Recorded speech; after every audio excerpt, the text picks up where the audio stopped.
30th of May. There's no bad vibes, no bad luck because you're tuned into TDA, the day after, the home of popular culture as defined by the culture.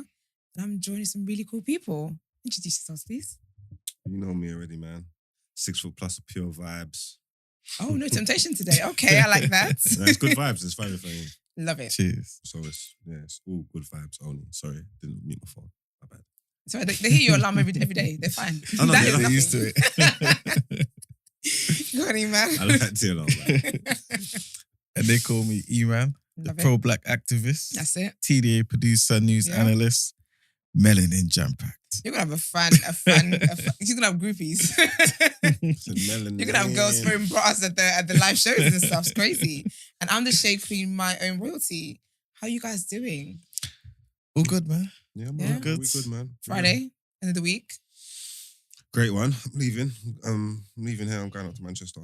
Oh, nice. What are you getting up to? Can Huh? you say what you're getting up to? What am I getting up to? Yeah. Going to watch the boxing. Okay. Yeah. So people be boxing every week, like. Yeah, there's bare boxing, bare promotions on. It's not like a big fight. I don't know if it's a prize fighting thing or something, but it's with Okay. Boxer and Sky and, Savage Dad works with them and that. Okay. Yeah. Nice. So he's up there already. I'm going to go meet him afterwards.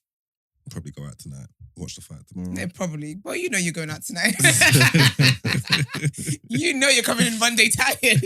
Oh, yeah. Oh, no, I'm coming in Monday tired. Definitely I'm coming in Monday Yeah, tired. probably. Facts. But yeah, no, should be good though, man. That's good. What about you, man?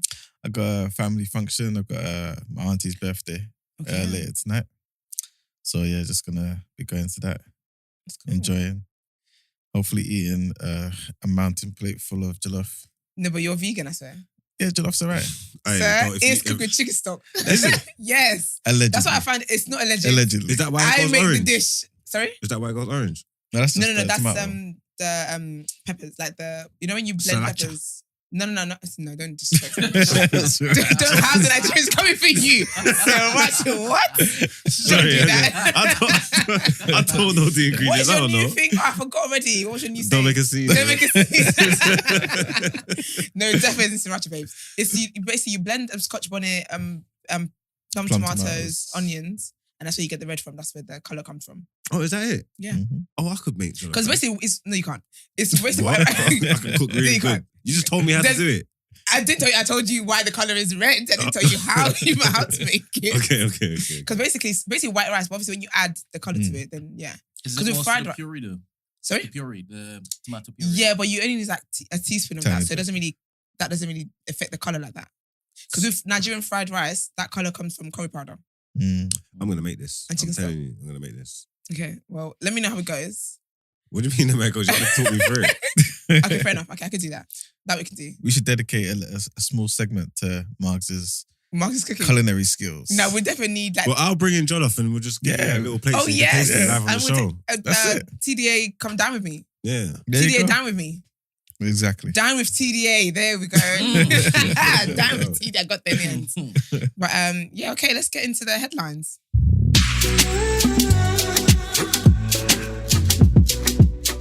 Russia, back to Wiley.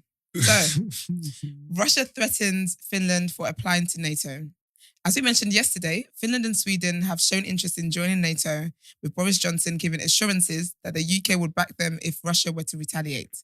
Well, Russia has said they will do just that if Finland actually joins NATO. Russia has said it will be forced to take retaliatory steps over its neighbour Finland's move to join NATO.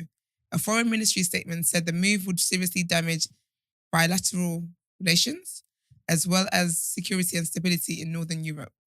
Finland's president and prime minister called for the country to apply for NATO membership without delay.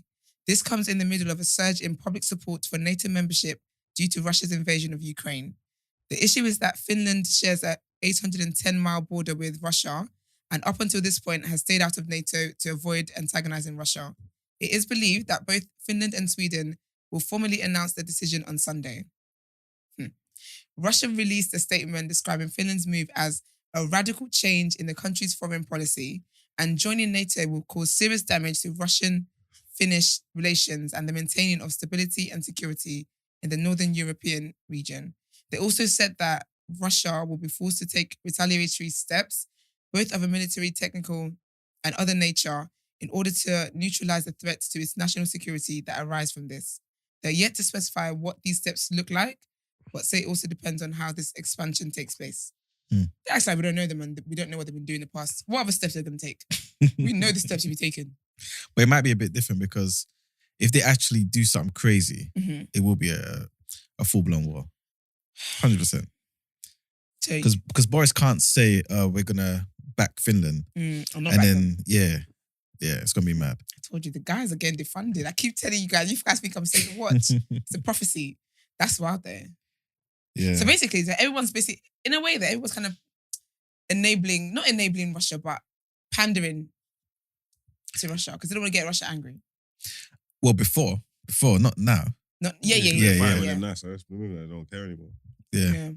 Exactly. That's wild. I'm just looking at that thinking like, would Boris really get involved though? He has to now. I think he would, now that he said what he said. But what's he going to do? Send troops to Finland? Yeah. To be on the border and I guess start shooting Russians, man. Yeah. I'm not going to lie. I don't think he does it. Serious? You don't think he's going to do it? You think he's bluffing? Yeah, I think he's bluffing. There'll be too much red tape behind that. I don't think he does it. I think that's a mad bluff, you know. It's mad. You've said to them, go because forward. that's not even like, that's not NATO even saying it. It's saying that's just saying UK, isn't it? But I think he's basically speaking for NATO, saying once these guys are part of NATO, then and Russia tries something, then We've got to back 100%. We're sending UK troops there ASAP. But that's what I'm trying to say. But is that just like even though he's saying he's speaking for NATO, is that like a UK decision, or is he saying like NATO will mobilize and will come? I think it's a bit of both, you know, because I think it's kind of like him saying, because you're part of NATO and we're part of NATO, we will do it, if that makes sense. Okay, yeah. But I feel like as well, if he does it, if UK goes forth, then all the other countries will follow. Yeah. Because are they the biggest ones in NATO? I don't think they want. No, I think Germany and France. Yeah, they got bigger and stronger. France they're always ready anyway. These people were born ready. They stay wanting smoke. That's wild, wanting smoke. And even the Ukraine war hasn't really gone down how Russia wanted it to at all, innit? Yeah. Like, so if you if you force their hand and you make them come out again, I don't think they're gonna make the same mistake twice. Yeah, you know exactly. Russia. I don't think Russia's gonna make the same mistake twice. So I don't think they want to even antagonize them anymore than they already have, because they're already committed to fighting and stuff already. You get me? So if they got us to come and start putting troops on another front, then it could just get all a bit mad. But I don't know if Boris really wants it, man. I don't do you know what it is? I feel like he's gonna. I think it's wilder to say that if the beef comes your way, I'm gonna back it, and then not back it when the beef comes. That's what I'm saying. You can't do that all the time, though. They would. Yeah, but this is war, babes. You can't. Yeah. This is not inflation price. This is actual like war. And what they're gonna do is, because they already don't like the man, they're gonna be like, oh, if he doesn't back it, and people die, they're gonna be like, oh, Boris killed them. I just don't know. When's the next election? Proper election? 2024. It's meant to be, yeah. It's 2 years away. But he might bring it forward to next year. But the proper general election should be 2024. If he doesn't back this beef, he's out. What is it? Every 2 years? No, 5 years. The proper general election thing? It's only every 5 years? So all them other elections, what's that, just like local? Yeah, local elections. But sometimes they bring it forward. So for whatever reason, they may just say, oh yeah, we're going to do it this year because, I don't know, something. Yeah. Why would he bring it forward? Basically 5 years. I never know. Why does he want to bring it forward? Like, because he doesn't want to give enough time to basically get replaced. But isn't that that's very arrogant? Because what if you lose? You bring it forward and you lose, and then what now? No, but that's the thing. He believes he'll win. Yeah, so he wouldn't bring forward. Yeah, exactly. Yeah. But no one ever thinks they're going to lose. Trump definitely is going to win. No, but sometimes you kind of look at the polls and you know what I'm saying, and you feel like, does Labour have enough? Yeah, but then with the local to really take over. The local one the other day, and those areas that were been conservative for years, the stats would have said they were going to vote conservative, and then 100%. Did they lost the seats or something? Yeah, they lost Westminster, Barnet, and they lost Wandsworth. And those are their areas since like the 70s or whatever. Yeah, exactly, yeah. And they lost them in 2022. So, babes, you move that forwards, might be out of here. It's true. But I think Labour just didn't do well enough outside of London to really threaten the Tories. Yeah. I think that's what it is. So, keep telling you guys, the new black party. But still on the Russians. So the Russian shoulders, wow, Russian soldiers commit war crimes. So CCTV footage has been obtained, clearly showing Russian soldiers shooting. Who wrote this? She was trying to set me up. So CCTV footage has been obtained, clearly showing Russian soldiers shooting unarmed Ukrainian civilians. The footage is currently being investigated by Ukraine prosecutors as potential war crimes. The video clearly shows heavily armed Russian soldiers shooting the two unarmed Ukrainians and then looting the business. The Russians arrived in a stolen van. They were wearing Russian military uniform and approached with their guns up, fingers on the triggers, screaming. Leonid, one of the men who got shot, walks towards the soldiers with his hands up to show he's unarmed and not a threat. The Russians initially talked to him and his boss through the fence. There is no audio on the footage, but the men seem calm. They even smoke. Then the Ukrainians turn away and the soldiers start to leave. Suddenly they turn back, crouch, then shoot the two men multiple times in their backs. Mm. Yeah. They're just caught all on CCTV. mad. Literally caught in 4K. Yeah. I would like to see what the president says about that. Because I feel like they've been avoiding, I've seen like clips and stuff where when they ask them directly, is the war crime, is this, are you shooting? They're like, they really, really avoid it. But I wonder what they're going to say about this one. You might say it's Photoshop. Yeah, they're capable, you know. Nigeria tried to say, you know the NSARS thing, right? Yeah.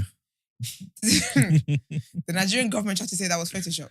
Even though we're watching it on Insta Live. It was Insta Live and they tried to say it was Photoshop. Nothing's going to come of that though, is it? Do they do anything? What, war crimes? Yeah, who do you charge for that actually? It'll be after the war, I think. I've seen footage of America. Is it American or British? Maybe both. In the sky, in the planes and the bombs and all that. And I don't know, I think they're in Iraq and they're just like blowing up people standing on the thing. Like, you can hear their conversation. Like, it's not like threats and stuff like that. Like, they're just doing it. But obviously I never like see like follow up on that to know like, who got in trouble for that, whatever like that. But never really heard much about it. Like, what's really gonna happen anyway? Like, if it's Russian things, you're saying it's charging Russian people, is that charge coming from the outside, or are you trying to tell Russia to do with that internally, or what? Because they're currently warring and doing stuff anyway. So they wouldn't do anything. Yeah, exactly. They wouldn't do anything now.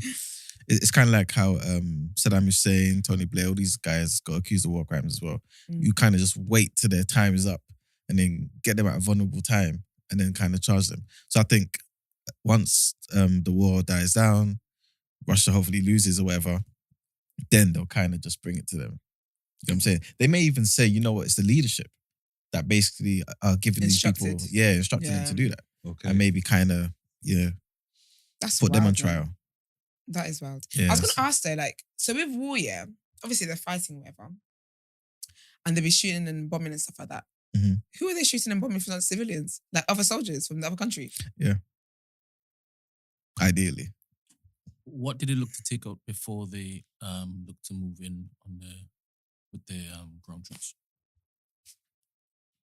Emmanuel. Say that again, Ben? What did it take out first? Because it's like a strategy each time when a country invades another country. They take out all of the military defenses and whatnot. Because obviously they have anti-plane missiles and all these defenses. Yeah. They take all of those things out and then look to cripple communications and blah, blah, blah, blah, exactly. blah. And then they look to go in with the ground troops. And then they go for the infrastructure. Yeah.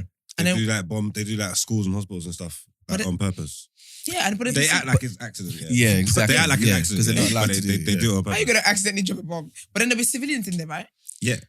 Yeah, so it's mashing up the whole place. Exactly. Yeah, the infrastructure of the whole place. Not allowed the school, the hospitals, everything. If everything's wrecked, the whole area's wrecked. Everything's mashed up. Like this. Yeah, so not to be chaos, insensitive, pandemonium. How is the war? Isn't the war itself a crime anyway? Like, why is it that? Because I think there's legal wars, isn't it? Yeah, exactly. So with the people, the powers that be, when they sat down at the beginning of their time and they have their conversations, if you've got discrepancies or gripes with people, there's ways you can legally handle it, innit? There's certain things that can happen. If you take the certain steps and it comes to this, then it's like, all right, cool, this was a war, but it wasn't done illegally. There's rules, Geneva Conventions and all these things. There's all these stuff, there's rules that they put in place, innit? Okay. So then there's certain people, if you do things that are outside the lines of what's supposed to be right and wrong, it's a war crime. It's an illegal war. That's what they say, like Iraq and that. They say it was an illegal war because they said they had weapons of mass destruction. They never have found no proof of it. They sent bare people in to corroborate what they were saying, their findings, and they never found no proof of it. And they still went in and done what they done anyway. You know what I'm saying? Yeah. Fucked up shit. Crazy world, man. Crazy. Yeah, let's move on to something a little lighter. So this is the segment, What You Saying, and the topic of the day is how we consume music. How do you guys typically consume music? Nowadays, Spotify. Yeah, that's it. Okay, I'm an Apple Music babe. How's that? No, the interface on there is rubbish. People who use Apple Music, I think they're crazy. They don't understand what they do. Because I'm just saying, there's nothing there. Like at least like Spotify's a little bit like Instagram. I'm not like that, but it's like the interface is just there's just more there. When I see it's so dry and mundane and plain, I don't even know how they enjoy their songs. But the vibes come from the music, not flipping the artwork dancing about my screen. I mean, yeah. Debatable. Sorry, anyway. I'm so done. So okay, so do we? I've got a few questions for you guys. Do we prefer digital streaming? This digital streaming era. Does music have more of an expiry date now? Is music too watered down? Do we expect too much of artists nowadays? So we're not expecting enough because of things some people are coming up with. Is the music game too saturated? And do you prefer the CD and vinyl era? So I wasn't born around then, so. You're always buying CDs and buying music was lit though. Yeah, 100%. Actually, I do have CDs actually.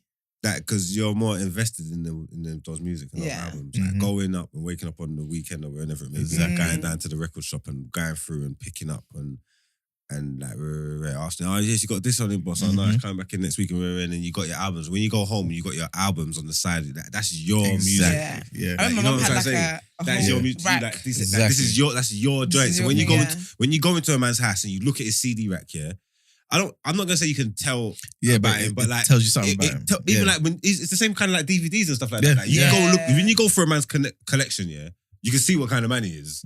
Like, do you know what I'm saying? It's like, okay. Yeah. You want a blue movie you like?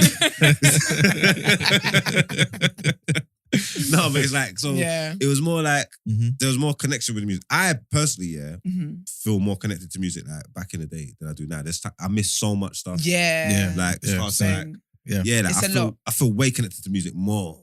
Yeah. You get me? And even like older songs and old school music, I like more like than the new school stuff. It's just all. It seems like it's just all fast. It's the same with like the stuff that's going on like social media with like the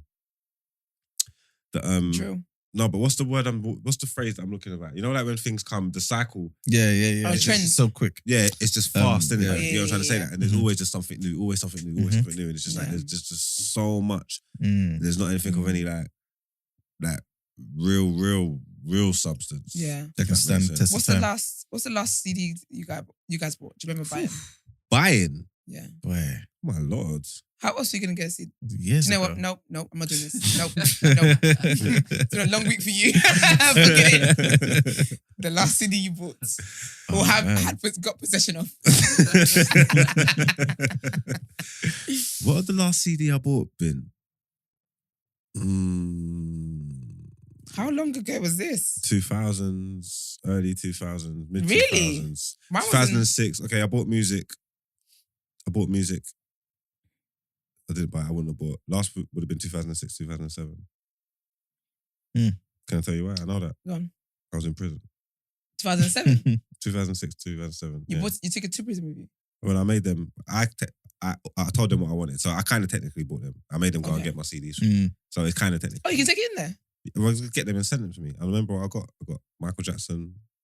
I got Off the Wall. So you had a CD player in there? Or did you have the Walkmans? Did you have a Walkman? No, you get a CD player like thing.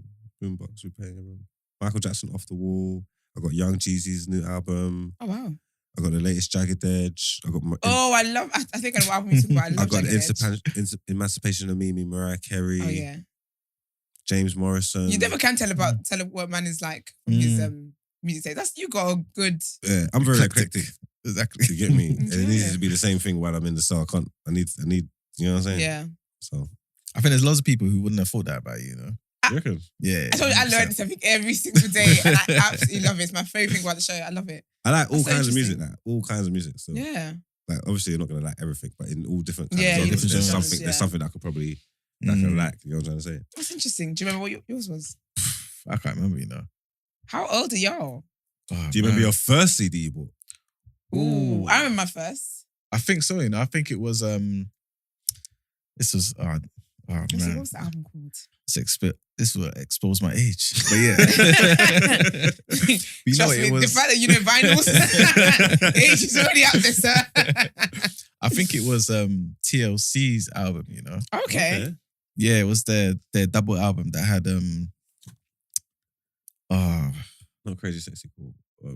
was it that one? I think it was that one, you know? Is it? Yeah. It was a good one. I think I remember Yeah. obviously I've had music around my brothers and that and remember CDs, but I think for one of my earliest memories of my own money and that I took and I went and bought one of my first ones I can remember is a Bone Thugs song. Okay. Bone Thugs and Harmony. I don't know who that is. Bone Thugs? No. Crossroads. What is See this? you at the What are you- crossroads. No. Crossroads. What? So wait there. So you don't even know Blazing Squad's version of Crossroads? Wow. You must do, man. I don't think I do. You know, heard it, you've meet heard me it. at the crossroads. I don't think I do. It's not. No, ringing a yeah. bell to me. Meet me at You the need to hear it. crossroads, Brent, what did you say? I crossroads. said you need to hear it. Okay. Yeah, but I might need to hear it. 100%. Meet me at the crossroads. Hey, me pull up Blazing Squad's thing. This is You're not- gonna play Blazing Squads instead of Bone Thugs. Do the proper one. Give her the proper one at No, least. because he knows my age. He knows I don't know the original. Absolutely not. Yeah, But it you know might have what been that- Crossroads actually. Mm. It might have been Crossroads. Wow. That might be one of the first. I don't know if it's the first, but it's one of the first singles I remember buying. What year was that? From oh my, don't make a scene, man. Relax. You don't understand how much I love that. I love that so much. Don't make a scene. Boom, boom, boom, boom, boom, boom, boom, boom, boom. Tell me what you gonna do, but it ain't nowhere to run. My judgment comes from It sounds you, familiar, but judgment what? comes from You have to know this. When the hook comes in. When judgment comes for you, 'cause it's gonna come for you. No, I don't, but I like this though. Everybody. I like the sound of it, but I don't know it. I am limited to only 30 seconds. Yeah, Okay, so, definitely. Yeah. I will tell. Do you know what? I'll tell you guys my first album, my first CD I bought, and it will show my age. Mm. It was Ashanti Foolish. So tell me what you This is the original. Yeah. Same thing. Yeah, I think he's trying to... So tell me what you Is this Blazing Squad? What was it? And look at that, I'm trying to go to see. Yeah, now I can tell. I ain't never heard something in my life. Not for a moment. Wow. She's looking at me No. thinking, no one knows this song. Like, what? This is before my time. The listeners Wait. are going to be outraged. Yeah. And that's the business. Sorry, I'm born in the year I was born. I didn't give birth to myself. She said nobody knows that song, bro. You know, they sold like millions of records, right? That's good. I'm glad for them. Congratulations. Are they still here with us in the world? Yeah. That's good. Congratulations, guys. Oh, that's so I don't know funny.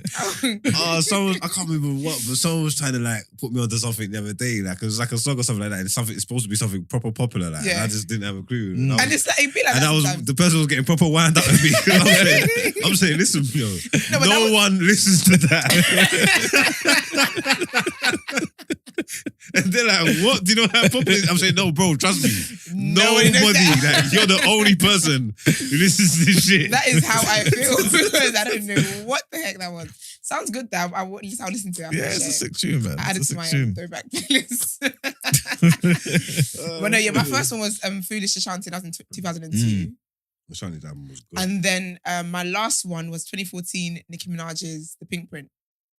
Like Okay. an actual but my friend got it for me, which is so sweet. Big up Kim. I'm trying to think what was my last.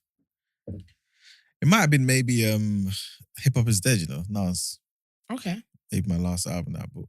Like CD. That sounds old. I don't know what year that That was, was- but given Can you 90s. imagine? No, that was like 2000 I don't even know. It might be 2006. Okay. I probably feel like a Gen Z and I hate that because I'm not a Gen Z. Am I Gen Z? I'm not, am I? I think you are. I can think of the first. I can't think of the I think I last. just hit the cutoff date on that. What's it? I Yeah. don't know. You're young.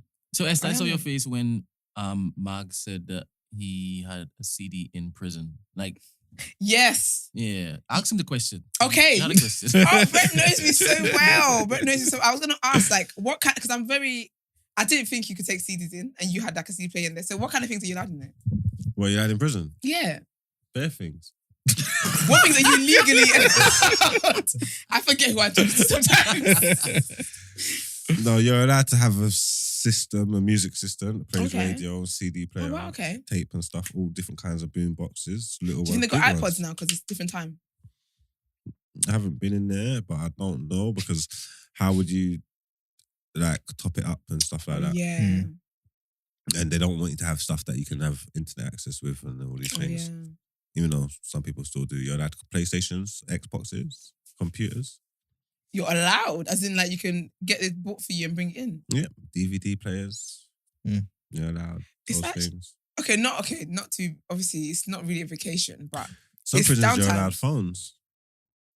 you can contact people, like I can text my friends and stuff like that. There's open prisons and people are allowed to go to work and Oh, yeah. stuff. And during the day, you can have phones during the day. Maybe when you come back, you have to put it in your locker and that. But during your work hours, you're allowed your phone and stuff like this, whatever. But that's if you're in an open jail. That's really Yeah. privileged prisoners. That's like towards the end of your sentence and stuff. That's not everybody. But Mm. you're allowed a lot of things in jail. I just thought you have to sit there with your thoughts and think about what you've done. Like I No. really just thought, No, you're allowed to play music. that is so interesting. Okay. That's very interesting. Hmm.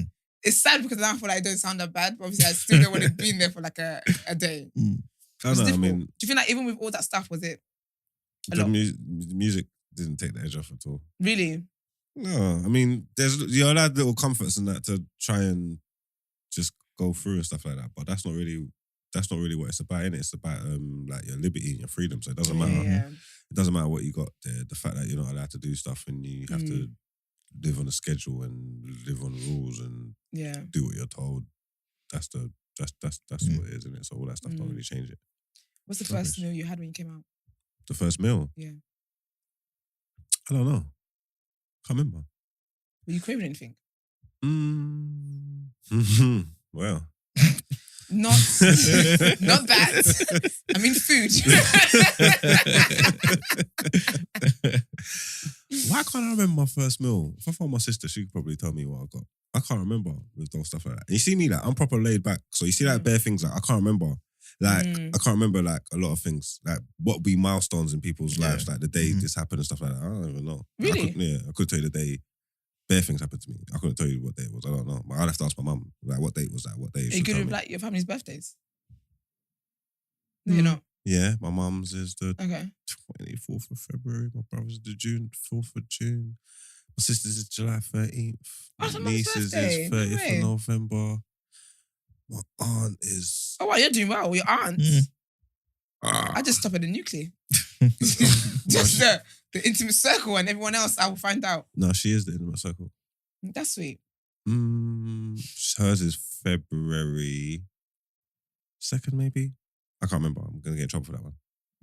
After she's in the circle. No, she is. That's take my word for it.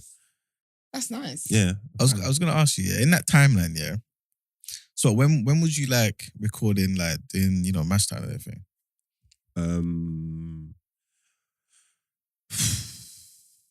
From like, I would say properly from about like 02, 03. Okay, that's what I was thinking. And then recording up to thing. And then like when I went prison in 06, I was just about to like blow like. Really. Oh, really? Yeah, I was just popping like proper like buzzing like mad. You get me? Oh, that's nice. And then I went prison. So yeah. Yeah. That happened. It was nice. Fun. And back then, yeah, who would you say, if you can remember, who was your like top 5 UK? Like, who did you see as your like your peers that you thought, you know what, yeah, these men are cold? Back then, before I went prison, it would have been Joe Black and Joe Black. You said Joe Black one more time. Because I can't see past anyone else. There wouldn't have been no one else that I would even bother with. I didn't know who Kizz was until I went into prison. When I came out, that's the first time I heard of him. I never knew who he was when I think. The PDC boys, Devious and Tempman. were good. They was making waves on the DVDs and that. Devis and Emman were up there as well. And then I don't know, because back that time there wasn't like a lot of us, and there wasn't a lot of us that was quite good, and I was on some conceited shit because I was the best as far as I'm concerned. So I was like, you know, like lions don't compare. Yeah, yeah. You know, like sheep. You know the saying, lions and sheeps. You know, connect the dots. You get me? Yeah, so I wasn't really too bothered, but I remember I just know Joe Black's was cold. 100%. You get me? Like someone that made me think, oh, right, you're as good as me. You get me? You could hear a difference in like Joe Black and everybody else. Like, like just the rhyme schemes and everything. Like 07, them times there, I think my top 3, you, Joe Black, Giggs. Yeah. Giggs was, but when Giggs came out, well, obviously he was in South before I was aware of him. But I'm from he infiltrated Hackney. Yeah. From the second he came there, it's just been 100%. It was just like fire. Like it's just like you get me. He messed up the whole demographics of the borough and that as well. You get me? Because before in Hackney, it doesn't matter what part of Hackney, it was just me. Yeah, exactly. You know what I'm trying to say? There was nothing else. It was just me. You get me? And then all of a sudden I came out and then you tried to let someone else into your heart. And he's not even from right here. It's like, what is this? Like, what kind of betrayal is this? Like, this is... Your act is different. Yeah, like, this is disgusting. But it was fucked up because it was actually dope. Yeah. That's why it was messed up because it was good. And it was like, so that's when the landscape's changing. And then it's like, okay, cool. So there are other good people out here. Like, that's when, and then you start building up and linking up and working together and collabing and you get what I'm trying to say, and then the industry's building and it was sick. It was a dope time still. Yeah. It was a dope time. It wasn't that saturated at all. Yeah, no, it was sick. And it was mad because all them times when it was like road rapping that. Like the culture was real. People, everybody that was rapping was in the streets. Yeah, exactly. Okay. Like the connect was there. It was like it was once removed, or not even removed sometimes. It was still there, innit? You see, like now, it could be anything. Like people be fabricating shit and just doing it just for hype and clout. But back then, people were living the rap. Yeah, exactly. Like you did what it said on the tin. Yeah, like 1 degree of separation. Like you just knew this guy from it was sick. Let's bring it back, man. So then, do you think that music is watered down then? Yeah, I think that always happens though. Just always been happening because I listen to so much different things. You know what I'm trying to say, and if I can go back to listen to people and certain songs from, I don't know, 60s and 70s and all that kind of things, it's music now doesn't even evoke that kind of emotion. Yeah. You know what I'm trying to say? Like, you can't even get those kind of feelings that those songs. Yeah. Do you know what I'm trying to say? Yeah. So it's not like I'm saying it's like some new fad in the new generation and rah, rah, rah. I just feel like it's just always been happening from the start. Like the proper stuff is the cultured stuff, the proper stuff is the old stuff. Yeah. You get me? Yeah. So I don't know. It's always been what done to me. Interesting. Well, we've learned more about Marx today, but let's learn some more about people that want their money back.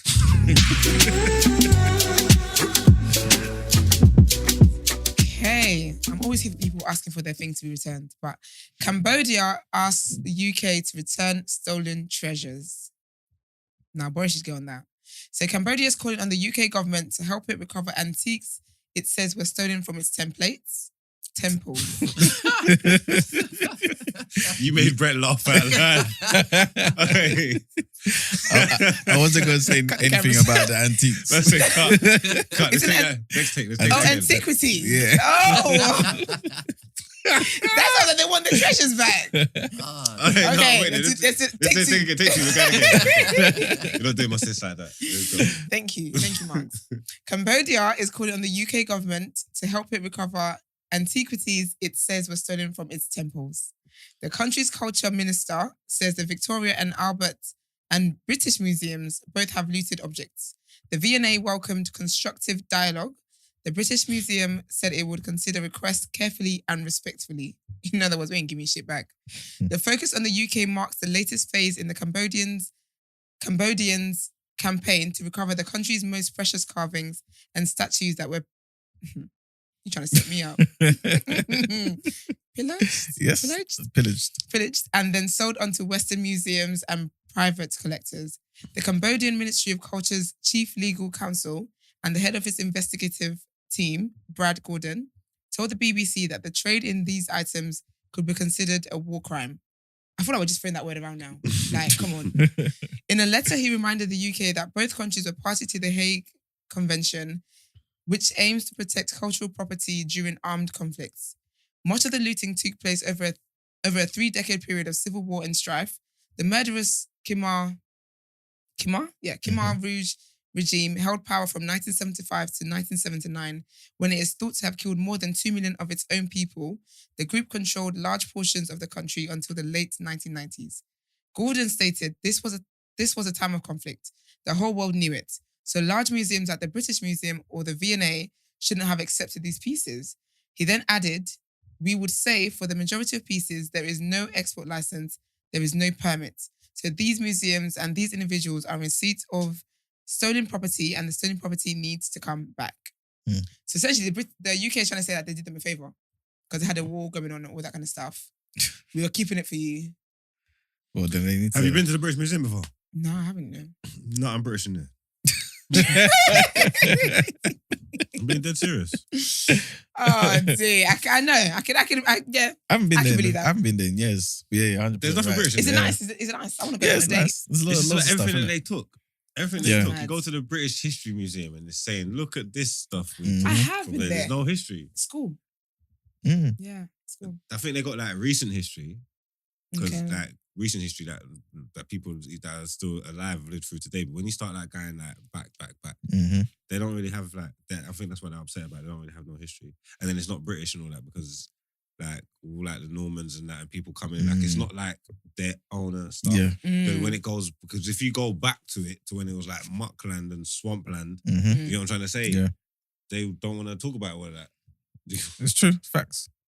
It's crazy. Facts. They're heavily relying on everybody else's culture and history. If everybody started claiming their stuff back now, it's a wrap. It's a wrap. You know what I'm saying? Because they got bare things from ancient Egypt. They got stuff from Nigeria and you know the Benin. yes, from Benin, Yeah. and the bronze heads of Ilefe are in Okay, there as really? well. Oh, Yeah. wow. Mhm. Yeah, so they got bare things in there. Yeah. But how can people actually go about getting these things back though? Because they're just gonna say, "Oh no, like, we're keeping it for you." Do they believe that they own it now? I think to some degree, I think this happened with I think with Benin as well. I think where they're saying, look, we'll sit down, let's discuss and see. Because I think with Benin, they were saying the people of Benin can keep it for a certain amount of time Mhm. and then give it back. So basically, just borrow it. Borrow our stuff. Can you imagine? Yeah. The audacity. So exactly. So long story short, they don't want to just give it over. Yeah, and guys, be that's the museum and were say empty, goodbye. wasn't it? Yeah, that's what I'm saying. That's wild, man. Yeah. Honestly. So. I just believe people should just take what's theirs, man. Mm-hmm. Absolutely. You I got wonder, my like- stuff, man. We'll just take it back. We'll just take it because it's Yeah. not yours. Yeah. Exactly. But then though, did these countries like sign something to say, yeah, you can keep it for a while? Because I feel like them contracts, Mm. if people didn't read them properly, they might have something in there that says, I don't know, But a lot of these things, sneaky. were just taken though. It was just like stolen. Like white people came to people's land, found it, said, "Ooh, this is nice," took it. That's it.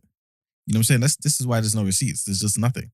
It's just a log of that particular discoverer in his diary saying that, you know, in 1522 we found this in this particular place. Took it. How you gonna say you That's found it. something, babes? It That's what wasn't they do. lost. you took it. You stole These it. things wasn't lost. I said I found it. wasn't Look lost. what I found. Listen, I've travelled all the way here to another country. Look what I found. yeah, you know, But did they find slave unearthed city? this, like Yeah. unearthed this in land or something This like is that. it. This This was is it. somewhere sitting down, Exactly. Minding his It wasn't business. lost. Exactly. That's wild. But man. yeah, these people are insane, man. I didn't Even get if there. you look at the bronze heads of Ilefe, Yeah. the guy who found it, yeah, I think it's like 1500s or Guy something. who stole it. Yes, exactly. Sorry. So you stole it. His rationale is he thought it belonged to ancient white people from the lost city of Atlantis. This mythical place, you know. Sir. He would rather believe it came from there I than believe these that Africa African can have people something. created this. Yeah, 100%. So, yeah, That's they found wild. bear them, stole it, took it. So, Was it the crown they took? Hmm? What did they take? Crown. It's like bronze heads. Like, they look like super realistic. I can imagine that. Yeah, That must be crazy. Sick. Because for that time period, there was no one in the world, no people in the Yeah. world that could make something like that. so you don't believe in the city of Atlantis? I mean, there's no proof. There's no proof that they existed. Yeah. It's always been kind of referred to like as a mythical place. The one that's underwater. Exactly. You believe that, don't you, Marks? What, Atlantis? Yeah. Oh no, I believe Really? there's Okay. that lost city in the Amazon. Okay. There's that lost city in the Amazon that's been going around. Mm. I want to go and find that soon, but I'm just working on the dates. I'm just working on the dates, but I believe it's about the lost city. If you don't want to be here, just say that. Because these adventures you want to keep going on, I'm not understanding. I just want to live life, yeah, but the Atlantis one, I don't know about all that. Yeah. So you believe it, Brent? Yeah, I do believe that. It's underwater. I really do believe that. Is there people there? As in skeletons. Okay. Because I've never heard this. Again, my age, I've never heard this, so I'm just thinking that, do you believe What, that's the like lost another city of world? Atlantis? You know, none of us are old Yeah. enough to know they exist, right? You're on an X like that today. I You really feel believe like in a teenager Pangea? here.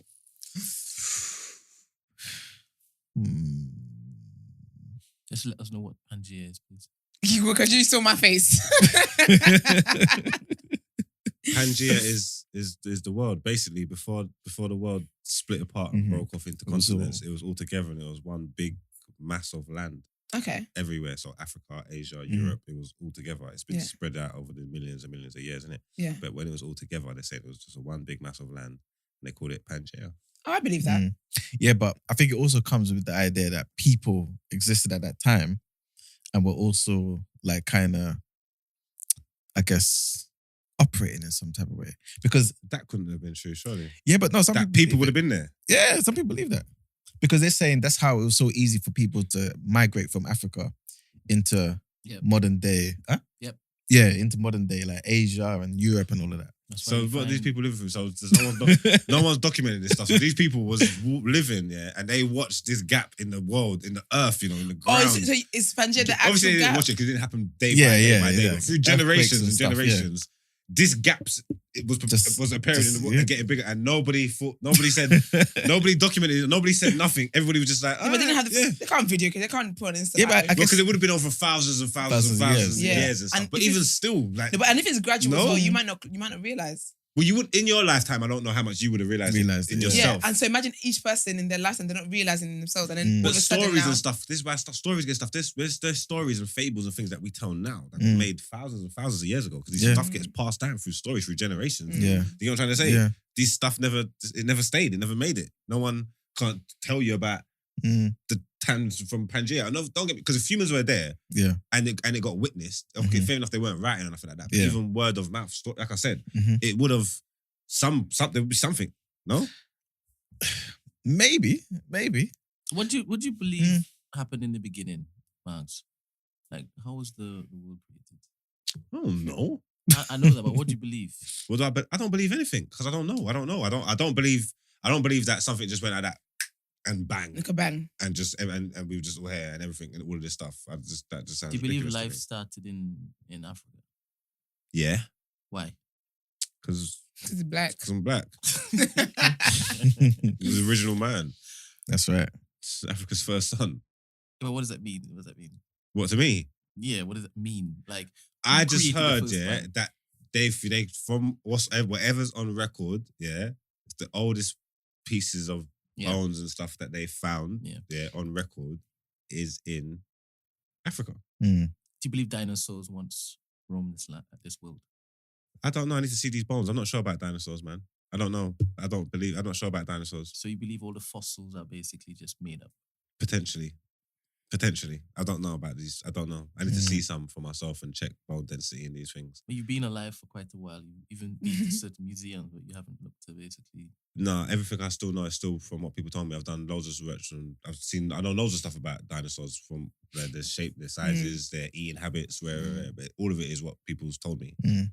So I don't hold a lot of stock in it, if that makes sense. Okay. So when you look at the Bible, I'm not suggesting you look at it as a religious Book. Document. compilation of documents. Mm. Do you kind of use it as a record of history? No, Okay. not necessarily. No, they're stories and fables. They're like a Bible's like a guide, like a A to Z for life, like a guidebook for life. if you want to know how to handle yourself in certain situations, if you want to know how to do things, or like how to feel, like a how how-to to for dummies. empathize. Yeah, it's like a how-to for life. That's what I think the Bible is. As in more so the New Testament or the Old Testament? You're talking about? Again, wouldn't know. Don't know. I haven't read both of them back to back. I don't know what the discrepancies are in them. I don't know. I don't hold a lot of stock on religions. Yeah. I'm more of a faith kind of person. Yeah. Like faith and personal relationship. Like the religions are. I don't hold too much stock in them, whatever ones they may be. Okay. Emmanuel, what do you tether your historical beliefs to? Facts. Economics. But I guess what are facts? Yeah, exactly. I was just about to say that. Like, I think modern day society, the way we see things, is based on a lot of myth. So even the Bible, for example, I believe there's a lot of myth in there, and because I just think the stories were meant to tell you more than just the story. Like there's a lot of application that was meant to be taken from it. So I do think some historical things, some things were basically told in a particular time frame, but it's not, because you're always going to find discrepancies, right, in a particular time frame, because a lot of these things were written like hundreds of years after the time. You know what I'm saying? There's a lot of anachronisms, but in terms of history, I believe in oral tradition. I also believe in, obviously, written documents and stuff like that, artwork and stuff like that. Innit? So when you say oral tradition, things passed down from... Well, and there's tales. Say again? Wouldn't there be tales? Not necessarily. I think there's loads of truth in it. I believe like some...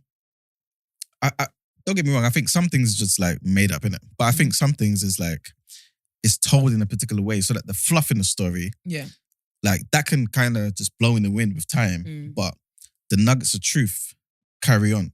Okay. You know what I'm saying? That's how I see it. Like, for example, you look at Yoruba culture, you've got a lot of people who say, oh, you know, we worship different gods and stuff, like, you know, Shango and Ogun and all these people, But I think it's down to, it's a misinterpretation. These are not gods. These were human beings, you know what I'm saying, that made such a huge impact on their culture that in death they were deified. You know what I'm saying? Yeah, but even but when they say like God of lightning, God of thunder. Yeah. It's because it's an English translation. Okay. You know, like, how do you translate Orisha?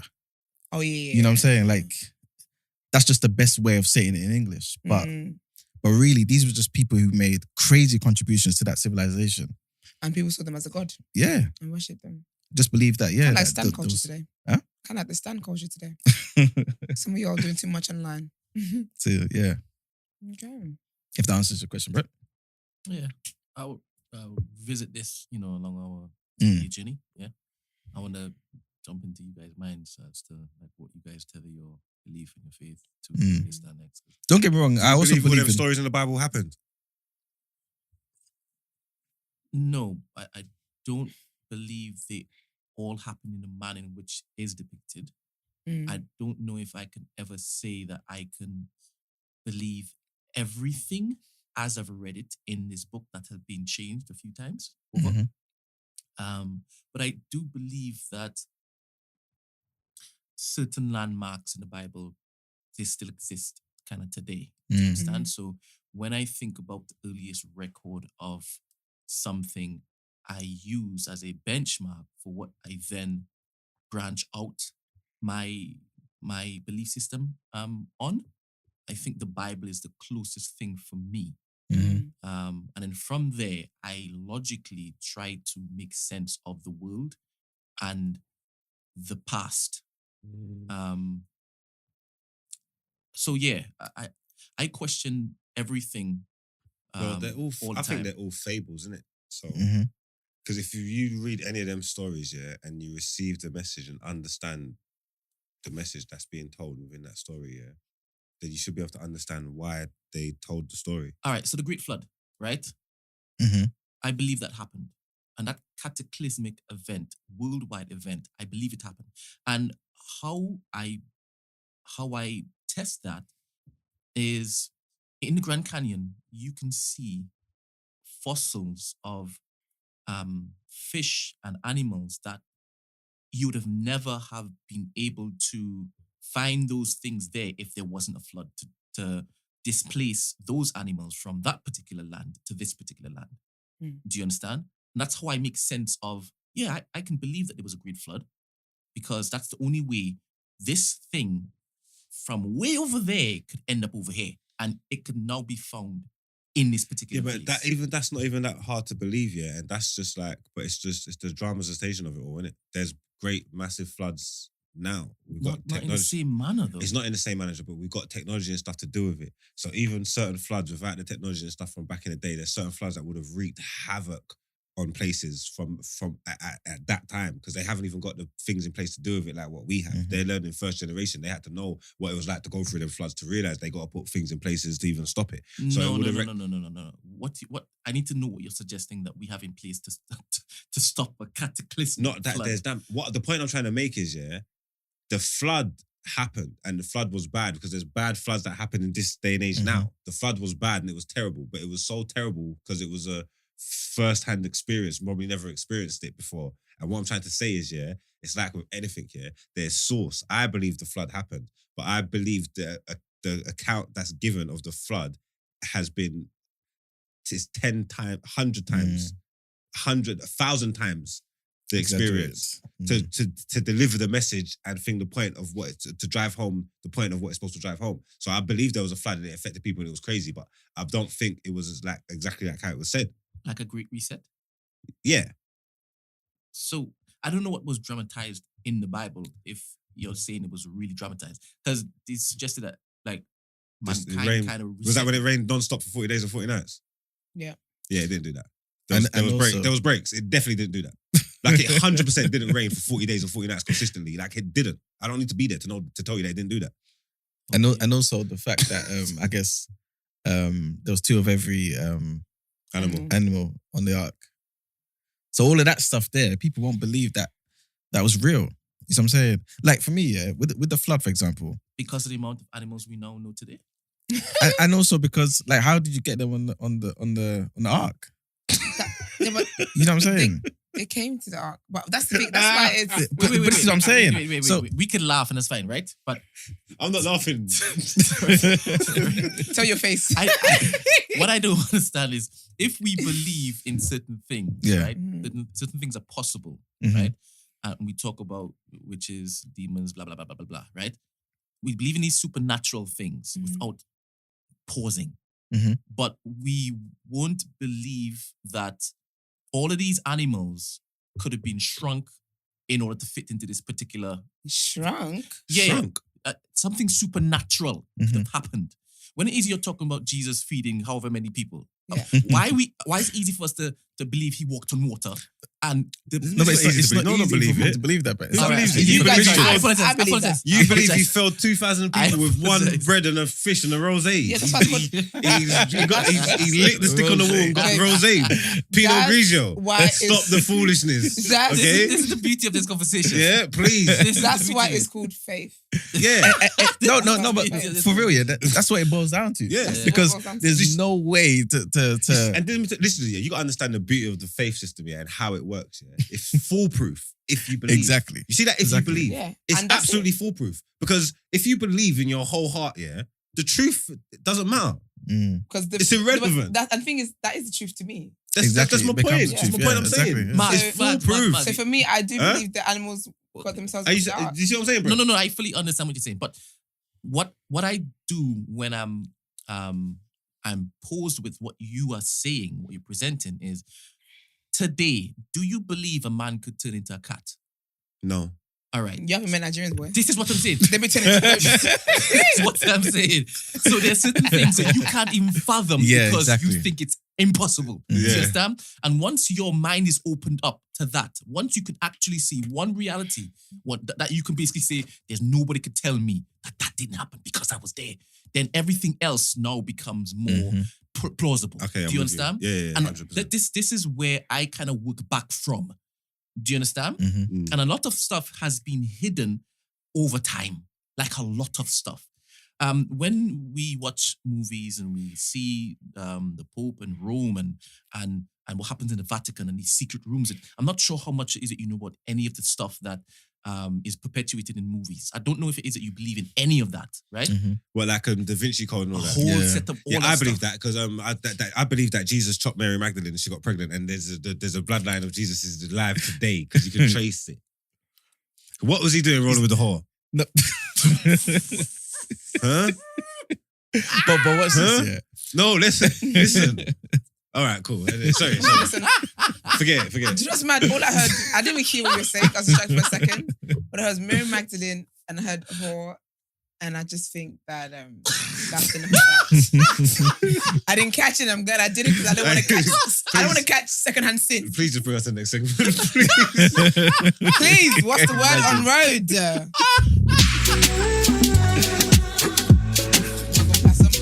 Passive sin into my life. Get to the pearly gates, got to sin like you were sat on TDA. You said passive sin, you know. And Marx was speaking all types of nonsense. And you just sat there. Whew, okay, let's get into That's the title.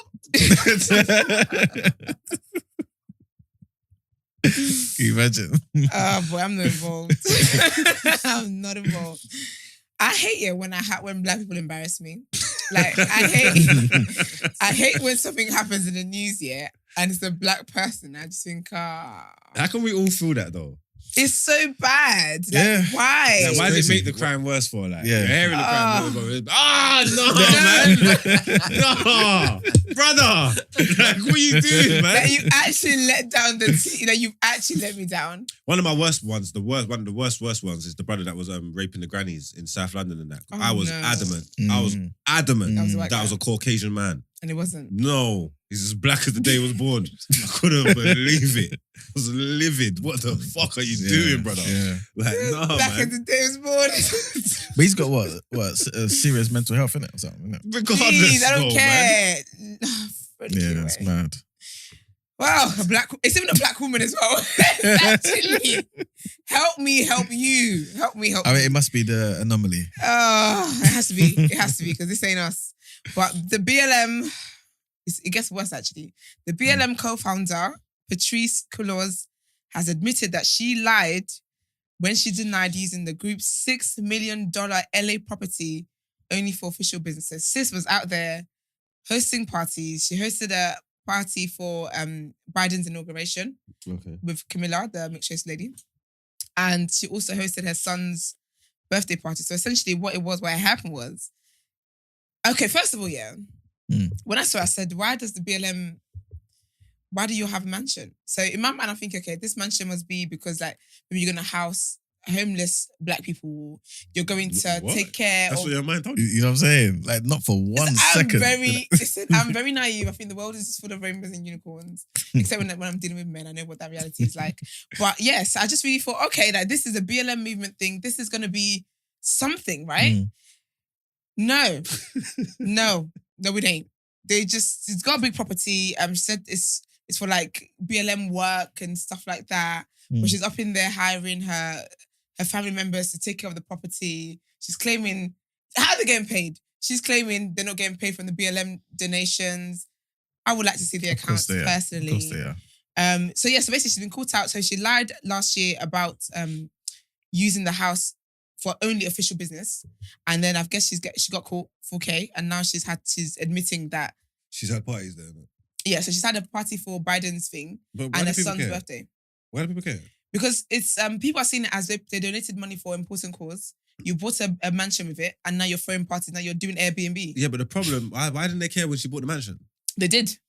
That's where the problem is. Yeah. So the problem started with the mansion. Because now they own the mansion, yeah? Yeah. You have to use the mansion. It's got to be functional or it's a waste of money. Yeah. So why do they care? It's for a purpose, isn't it? Yeah. So Yeah. why do they care that she's throwing parties in there? It's her mansion. Like, No, but it's not her mansion. The mansion is under Black Lives Matter. yeah, but it's like what you were saying. What was it for in the first place? Yeah. That was And the people, problem. do you know, people did question that because she then said people did basically when people found out they had a mansion, they were outraged because they're thinking, bro, we donated money and this is what you're buying. Like you're coming to do who Hefner with the money, okay? But she said that we looked at, this is a direct quote from her, we looked at commercial buildings and we looked at homes and then we found this really amazing space that's a sweet spot between commercial and residential. You see the silence because I don't get it. So they allowed them to buy this place, yeah? Yeah. I just want to know the mindset of humans. Yeah. Oh, also, she said that she further justified the purchase by highlighting how the mansion had a soundstage which enabled BLM to produce podcasts. Oh, great. Podcast.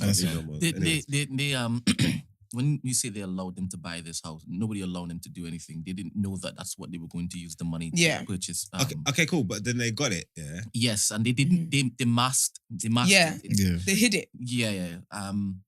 And also, they said it was not going to be the headquarters for... You don't buy a mansion to have a headquarters for this, that, and next, and then be throwing parties. And then she said as well that it was bought to be a safe space for Black creatives, activists, and thought leaders, and that its purchase was never disclosed because it needed renovating. Yeah, so YouTube... LOL, ma'am. LOL. So would they be happy if she just done nothing with it and just had it there? No, but get a flipping office space. We got a mansion. Margs, click the link and look at the pool up in this place. It's a pool. It's a holiday resort. I think that yesterday also, what's that woman's name in America, man, that everybody basically calls the US Lin May? Candice Owens. Yeah. So I think she's doing a documentary. They call her the US Lin May. Oh my God. Is that what they're doing to Lin May? No, I think... Lin May is the UK. Yeah, I just kind of reversed it because I wanted to find out the name. Oh, this place is nice. Exactly. Nice. Yeah. Where is this, in the Bahamas? It's in LA, babes. So I'm saying, it looks like a holiday resort. We're gone, Brent. I'm just saying, why did they let her buy this place? Because they didn't have a control over it. Like, they donated the money. She said, I'm the leader. She did it under the guise of darkness. And she just did it under the guise of darkness. Yes. 100%. I like how you use that phrase the other day. We've actually got a lot of tattoo ideas today. My manipulation of the English language is... Yeah, it's nice. Yeah. Just don't blaspheme. It's too late. It's too late. And you're a willing participant because you're about to use that for the title. I am posting this episode up. God has a sense of humour. He does. He must. That's what you're thinking. He knows the context. God wills it. Oh, dear. Please, before it goes too far left. What film is that from again? Is that Alexander or something? Where they're saying, and they're such hypocrites. They're trying to like get a war done, or they're trying to do something, and they're doing it all in God's name. This is why you see in religion. You see that back in the day, the people of power used to take the piss, you know. Right. The things that they're saying is so not true, and they're telling these man, listen, God wills it. Yeah, you get me. This is in the name of God. We must. You get me. I'm like, nah. These are wicked people. It's still happening today. Yeah, still in it. Yeah, it will never stop as well. It's wrong, man. Yeah, so Netflix is making a documentary on how the money is being spent, and Candice Owens is leading that particular filming. Do you know what? How the BLM money's being spent? Yeah. Do you know what's sad? And the corruption behind it. Let me just finish this. Oh, sorry. Thank you. Yeah, so she went yesterday to that particular mansion and she knocked on the door. She had a film crew. This woman decided not to come out, and when it is that Candice Owens left now, she jumped on Instagram Live, blocked her comments, or limited her comments, and started basically, crying and saying that, that not attacked and this, that, and next. Yeah. So it was all done in like real time. It was live, and again, that's gonna be part of the documentary. But yeah, wow, that's so sad. Do you know what's sad as well? Yeah, is that because I haven't looked up at the updates, but even the UK BLM people as well, I heard you lot were. Y'all are on the run. I'm hearing the word on the street has been the word on road has been those ones too. They've not been accounted for the money, and I think it's just so sad because it was such an important moment. And obviously, I know that a lot of companies were fake concerned, but a lot of them donated. So I think that was such a good time to actually put so much into the community to help. And you guys are just doing, because I think these with this people one are as well, scoundrels, man. People are extra angry at her because she does this thing where that she's into properties. You get me? She's got 4 homes already. So when you've already got 4 homes at like millions of dollars, people are just thinking that you're using our money, our donations to. Yeah, but her personal property is got nothing to do with BLM. Yeah, but it hasn't. But When you have 4 homes, right? Nice properties. Yeah. And then you're going to behind closed doors buy a property in the name of BLM and you're hiding it. If there was really nothing wrong with her decision and she was justified in what she was doing, she should have been open about it. We should just cancel BLM because no one don't need it. Like, at the end of the day, yeah, that's why they've messed it up, yeah. The organisation BLM, yeah, and all that stuff that they're going through, yeah. I don't know what they're doing, but it's all dodgy as far as I'm concerned. Anyway, yeah. So the organisation BLM, yeah, is trash. That's not what we need. But what's messed up is because it's called Black Lives Matter. Yep. The sentiment of the Black Lives Matter is important. Exactly. You know what I'm trying to say? Yeah. So I stand for Black Lives Matter because they do. It's the sentiment of what it means that Black Lives Matter. Yeah. But that Black Lives Matter organisation, I have nothing to do with. I will never give money to. I'll never think. I'm not supporting. I don't know what that is. Relate like, to that, you can't relate to that. The organisation is a joke, but the sentiment of what it means is real, and that's why it's mad because the lines get blurred because they start doing stuff that start rubbing people the wrong way, pissing people off, and then people are like, oh, well, maybe Black lives don't matter, but it's like they're always gonna matter. Yeah. You know what I'm trying to say? You have to separate the two. Absolutely. You know what I'm trying to say? So that is, it's, the whole BLM thing's a bit. It's just annoying. It is annoying. And I just hate that. It's just annoying, man. It's just embarrassing us. But I feel like the only organisation I know of personally that's actually received money for a cause and actually spent it properly was during the NSARS. And I think it was the NSARS, I think they're called that feminists.co. I mean, I can see their logo in my head now. And they literally used the money for everything that were meant to use the money for. Obviously, a lot of people were donating from around the world and stuff like that. And they were using the money to actually bail people out who had been jailed, people who had hospital paying the bills. Like, they actually used the money and they accounted for the money. And they said to even people at one point, they were like, hey, like, stop sending money for now and do this instead. Like, they were very, very open and accountable. It's just annoying that you people, these are important life issues and you use that to get money and then you're spending money frivolously and trying to... So even if you say, okay, cool, so there's a place, there's a hub, there's a BLM, there's a figurehead, whatever. This is where we want to donate the money. This is when we get it. They're raising all these millions of pounds. When you're saying Black Lives Matter and it's for every cause, where's that money going? Exactly. Like okay, cool. So you've got the money. You want to what are you raising money for? What are we doing? What are we doing it? Where's it going? What are we going to do with this now? And that's why I said I rate it. That's going to help the because Black Lives they Matter. said people like, donate money. We are using it to, people are being killed. We're using it for their families. People are being jailed and being arrested. We're using it to bail them out. People are in hospitals and they can't pay their bills. We're using that. People are like being, they can't live somewhere, so we're getting a hostel. Like, do you know what I mean? Like, tell us what you're using the money for. Get accounts out, get the receipts out, do all of that kind of stuff. But don't be saying people to donate money. But do you know what? Another thing though, is that when things like this happen, the public have a thing of, where can we donate? Where can we donate? But so I feel like and then someone comes forward like, okay, send the money like my way. But in all that excitement, there's no proper plan. So people are donating, not knowing what they're donating for, but they want to be seen as doing something, right? In the same, because it's like Ukraine as well. I've seen all of that with Ukraine. People are like, oh, donate. Well, where, who, and why are we donating? Like, what is this money going to be used for? But people, I think it makes them feel good in that this madness is happening in the world. Yeah. This is how I'm trying to help with the situation. No, these charities, listen, I looked into doing a charity, and like once you realise what kind of money and stuff and the things that happens when you actually work in under, like when you're saying it's in a charitable thing, this is a charity, it's mad. And then that let me know, like, when your brain starts ticking and thinking, rah, the money here is mad. And then that lets me know, like, because human beings can't be trusted. I would say some ONS at least I'm making them up in my head because I ain't got no way. These are Marxist stats. I would say about 70% of the charities in the world are the base of them is for monetary gain, is to make money. Yeah.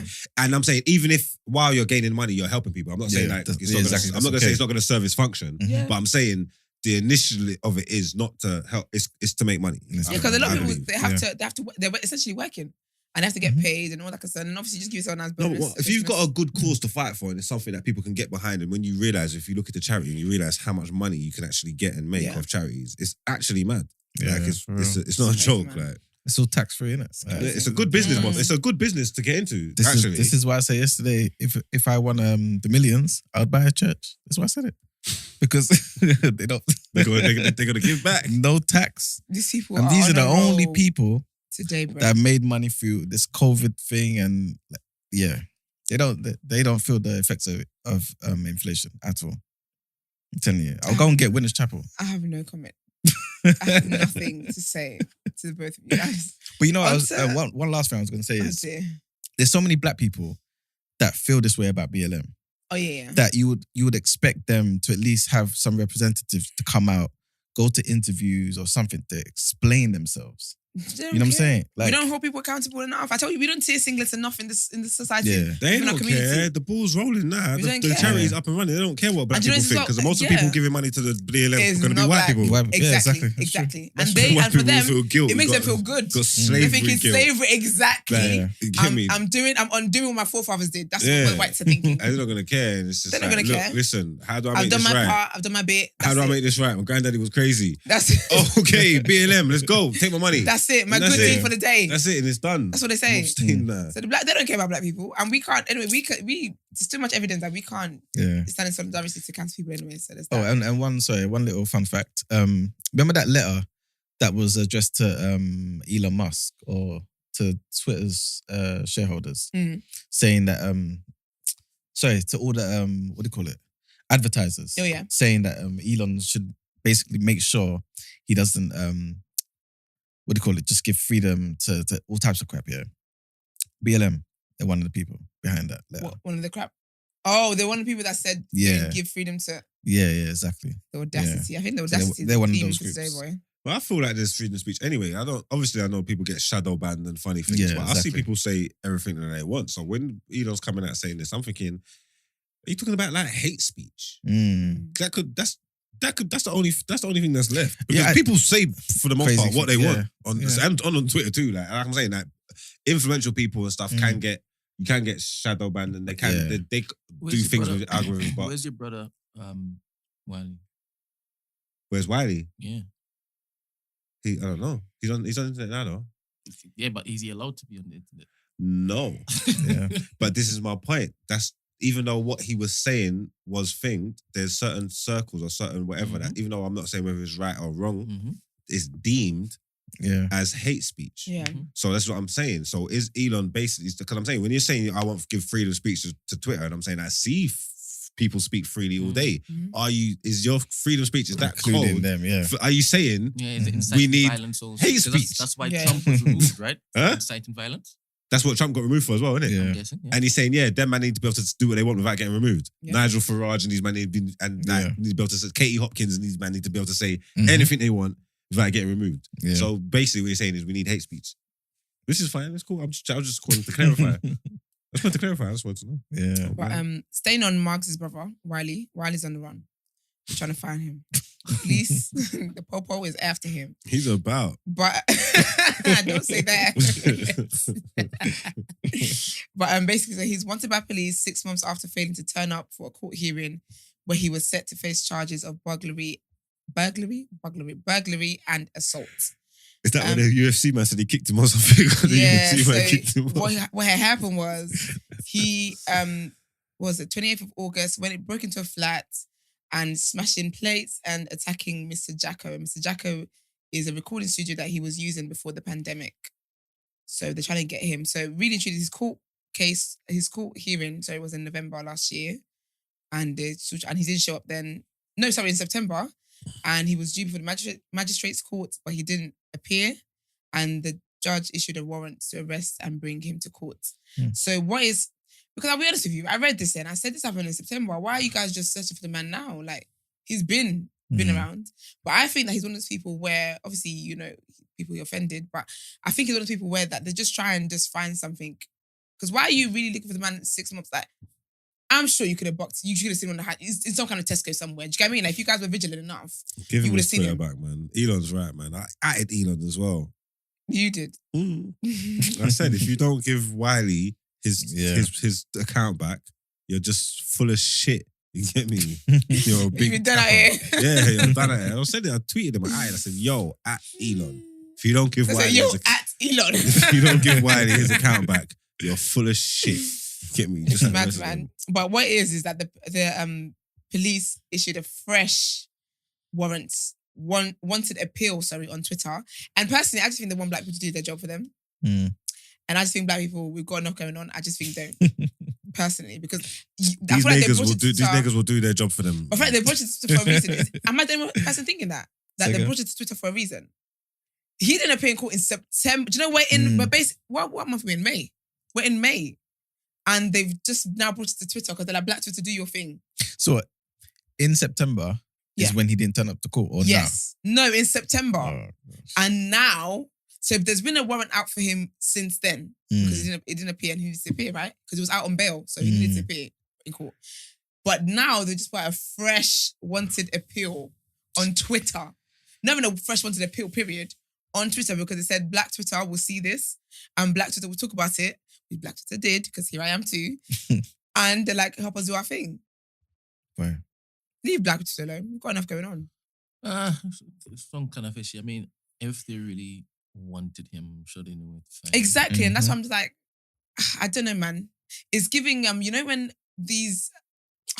brands they rely on Black outrage for marketing. So they're talking about Mo the comedian, but they put like Gets on there. They do that. It's stuff like that. They do it on purpose. They do it on purpose. So the for me, PR teams do it on purpose. Yeah. So this for me seems like something that you do on purpose because you've been looking for someone for like 6 months now. You can definitely fight. Come on. There's no role out there though. If that makes sense. There's no PR. There's no reason for them to do it though. I think they watch. I don't know. I just feel like it's just to annoy the Black. It just, I don't know. It just don't sit right with me. But all the best, Wiley. Yeah, so take the focus off of Boris Johnson. There's that too. Yeah. But one more. Black people are just on my ass today. It's the second woman. So Kanye's girlfriend, who he has not been going out with for very long, got a tattoo of his name. I don't know what it is in that. Kanye? Yeah, Kanye's girlfriend. Did you say black woman? She's mixed. Oh, this one that they're all hyping up. The one that says she's German and Irish and Nigerian. No, Julia Fox is gone. No. Oh, you mean? Oh, yeah, that one. There's yeah, another that girl one. that's got, she's like 12 Sinead Jones. 12 different nationalities or something. Yeah. She's Nigerian. Yeah. She's like Scottish and all sorts. Yeah. Chinese. United Nations. Egypt. Yeah. She's got Yay tattooed on her left wrist. I don't know what it is in that area and people getting tattoos and all that kind of stuff, but I will be honest. Actually, no one said online. Never mind. Forget I said that. But yeah, so that's that bit of news for anyone who cares. But ending with Black excellence, Kizz Daniel, who's an Afrobeats artist. He's amazing, very talented guy. He's got his show. He's got a show tonight in O2 Brixton, in London, and it's looking to be a very, very sick show. Yes, so people who can make your way there while you're listening to today's show. Absolutely. We're at 7 p.m. 7 p.m. So, anyway, let me not say that. No mind. But yeah. But yes, I just thought I'd end with some Black excellence because Black people are embarrassing me on this segment today. So I don't like it.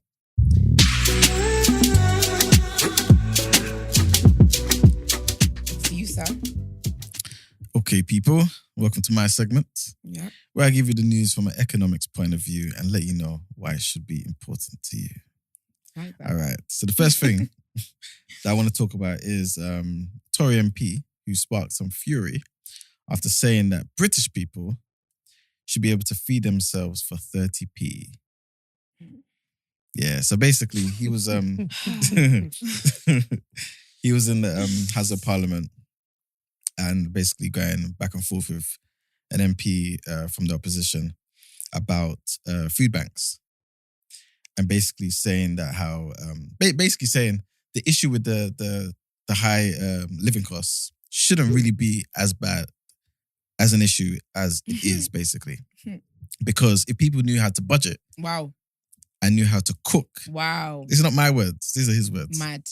Then the situation wouldn't be as bad. And he invited that guy from the opposition to come to his constituency to see how they actually get by. Yeah, and pretty much. What, did you give them examples of it? Yeah, so the man was like, look, come down, I'll show you. I'll take you to one of the what do you call it, charity places. And we'll actually show you how we're teaching people how to cook certain things and how we're teaching them how to budget and make certain meals like that costs only 30p. Yeah, so pretty much, yeah. What meal can one even make for 30p? I have no 30 idea. pence. I don't know what type or even them school dinner meals that they was handing out the youth them. They were at least £1.50.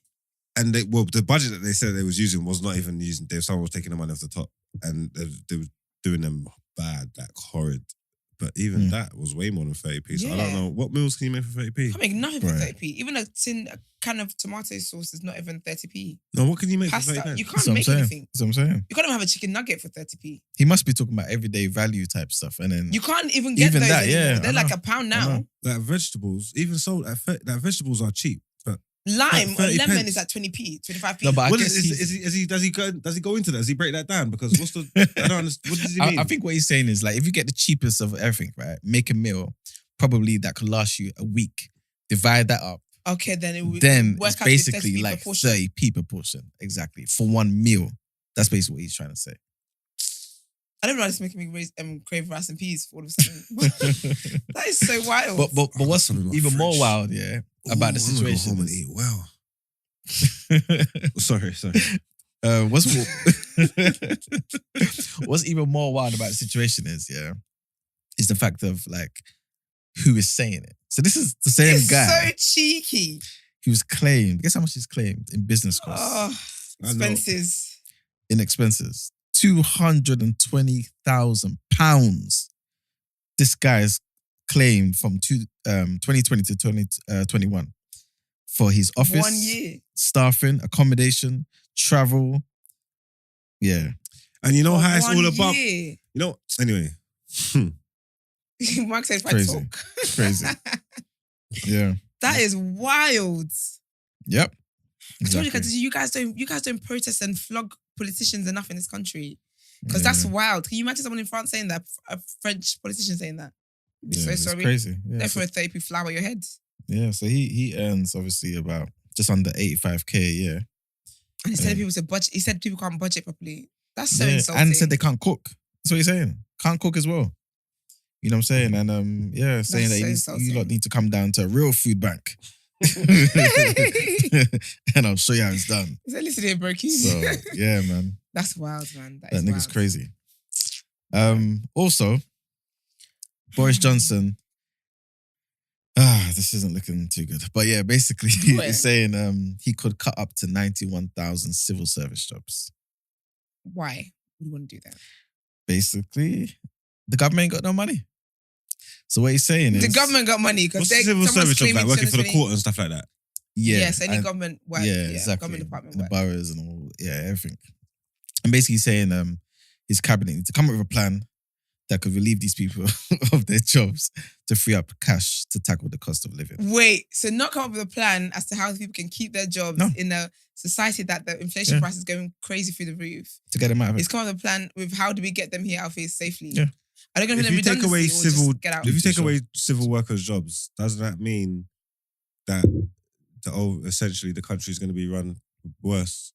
Because there's going to be less people. Because they all do government. Everything that they do, if it's for the government, there's no one to do. There's going to be less people to do the jobs. Yeah. But I think it's not going to be more efficient, is it? It won't be more efficient, but I don't think they care. It won't be more efficient. Yeah, but I think what they're trying to do is maybe put something in place so that a lot of it will be like self-service stuff. Okay. So you normally go to your council and speak to somebody at the front desk. If you have 2-3 people going to just put a touch screen and just automate it. Exactly. Okay. And those people that will normally come in, do it over the phone now. All that type of stuff. So let people keep working from home. Yeah, exactly. Again, so when people get used to the idea of working from home, this is how the wage will just start going down little by little. Oh yeah, this is how it works. I know someone got fired from working from home. Oh, is it? For working from home, or yeah, I think the office kind of said like, you don't like have to be here, kind of like use your discretion kind of thing, like maybe try and touch bases or whatever, and they just don't go. But all their work's done. Yeah. But they just don't go. And I think after like maybe like 2-3 weeks of that or something, they were like, you gotta go. We're just gonna let you go. We're just gonna let you go. But they knew they wanted to do that. Because you could that's the same conversation. You haven't come in 2 weeks. Can you come in then? Yeah, I hear that, but then you've got people used to like, it's like, all right, what you want me to come in for? Yeah. My work's done. You want to see my face? Like, you don't even like me like that. What are you talking about? My work's done. Like you. I don't like you either. More importantly. If we're going to be most importantly, if we're going to be honest, I don't like none of you lot. My work's done. What do I need to come in for? Yeah. They knew they wanted to fire the person. Because you can't give someone an option like that and then they don't take up your offer, then you fire them. Yeah. That's so rude. That's crazy. That's disrespectful.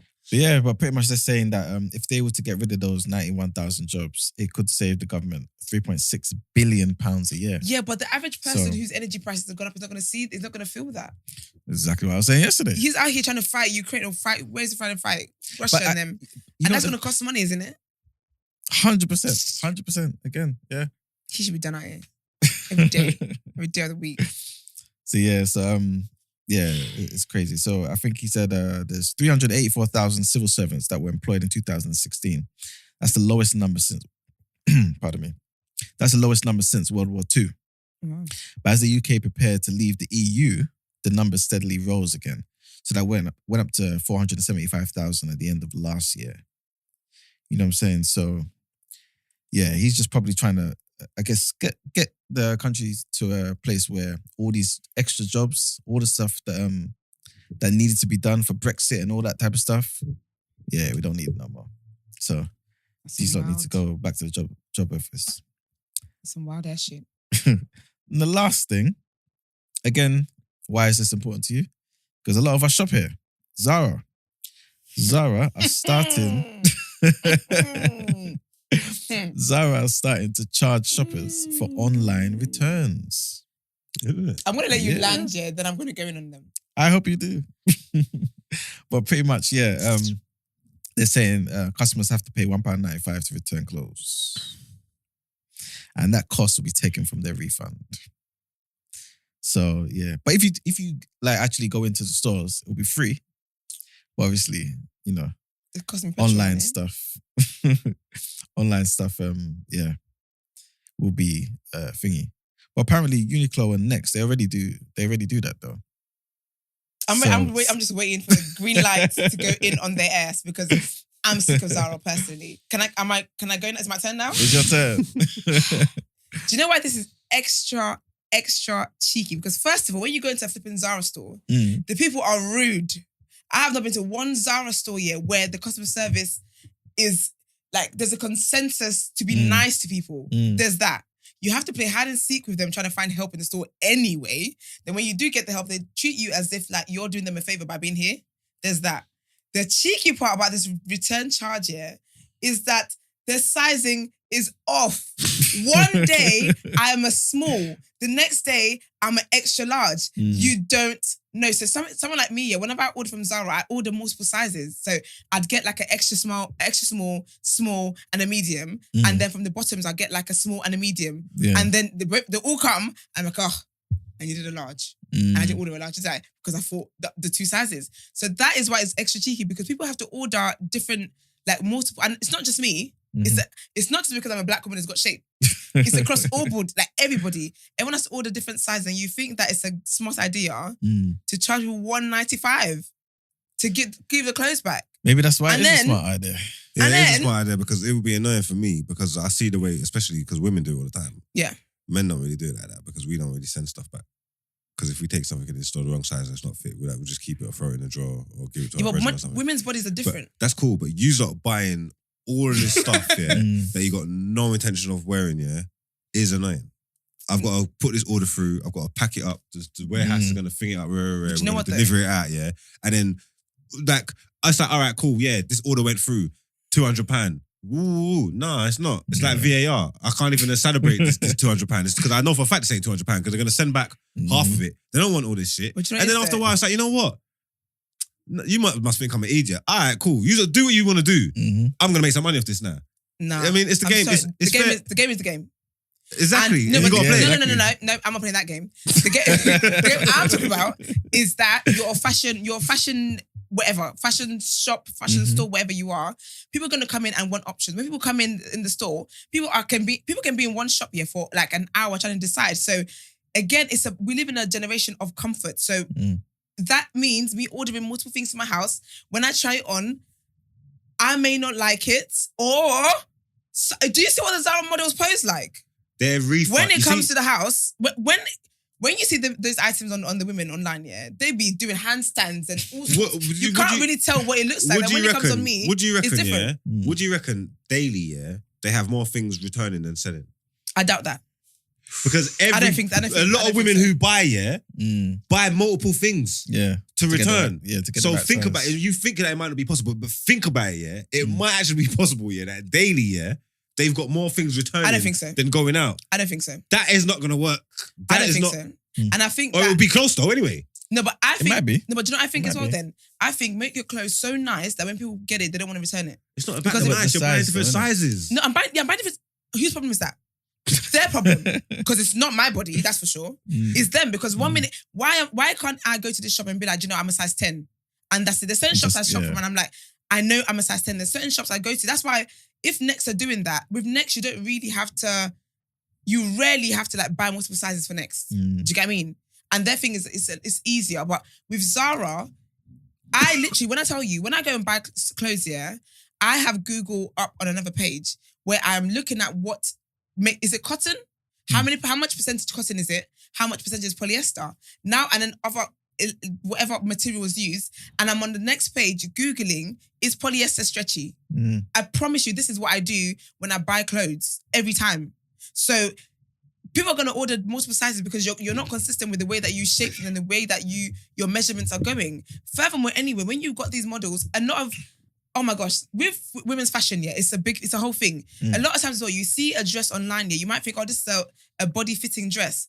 Do you know that behind the flipping model is clipped?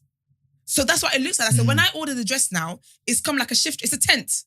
It's not a body-fitting dress. So that's why I'm flipping returning things, because it doesn't look how it looks online in person. So that's why people are returning things. I think that's very, very cheeky of them. Extremely cheeky of them. But again, this is what I Your was saying. service is not that great to be doing all of this. This is what I was saying to you yesterday. When you start taxing these people more, you want to keep their profits, they find ways to pass it down. They definitely getting windfall tax because That's what happened. I don't know what made this happen. But that's why it's got to be fair, because if the young people at the bottom was getting taxed less, they can afford the £1.95 to return. Do you get what I'm trying to say? So, This is mad. Sounds anti-black to me. That's what it does.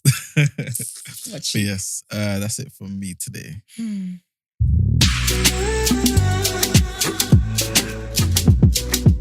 Okay, so on Fridays we have a great segment called Sis, What Would You Do? And essentially someone sends in a dilemma in, either a voice note, a text, or whatever it is. However, today's one is very juicy. And as you guys can see, I'm just with men. And whilst I value these men, I absolutely love them, I just think I want to do this with Koi because it's Sis, What Would You Do?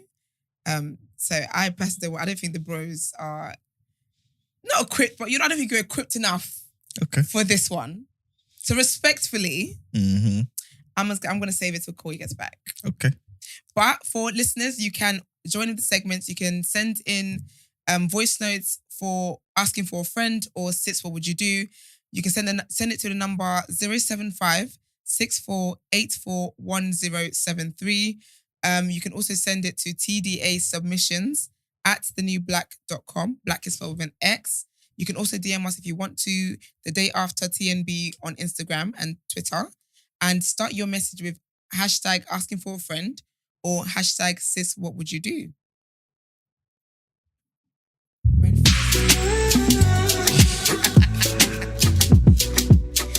Okay, we've got another headline. It's very cultural today, isn't it? Oh no. Yeah, oh no. This one is a mad one. Okay, let's get into it.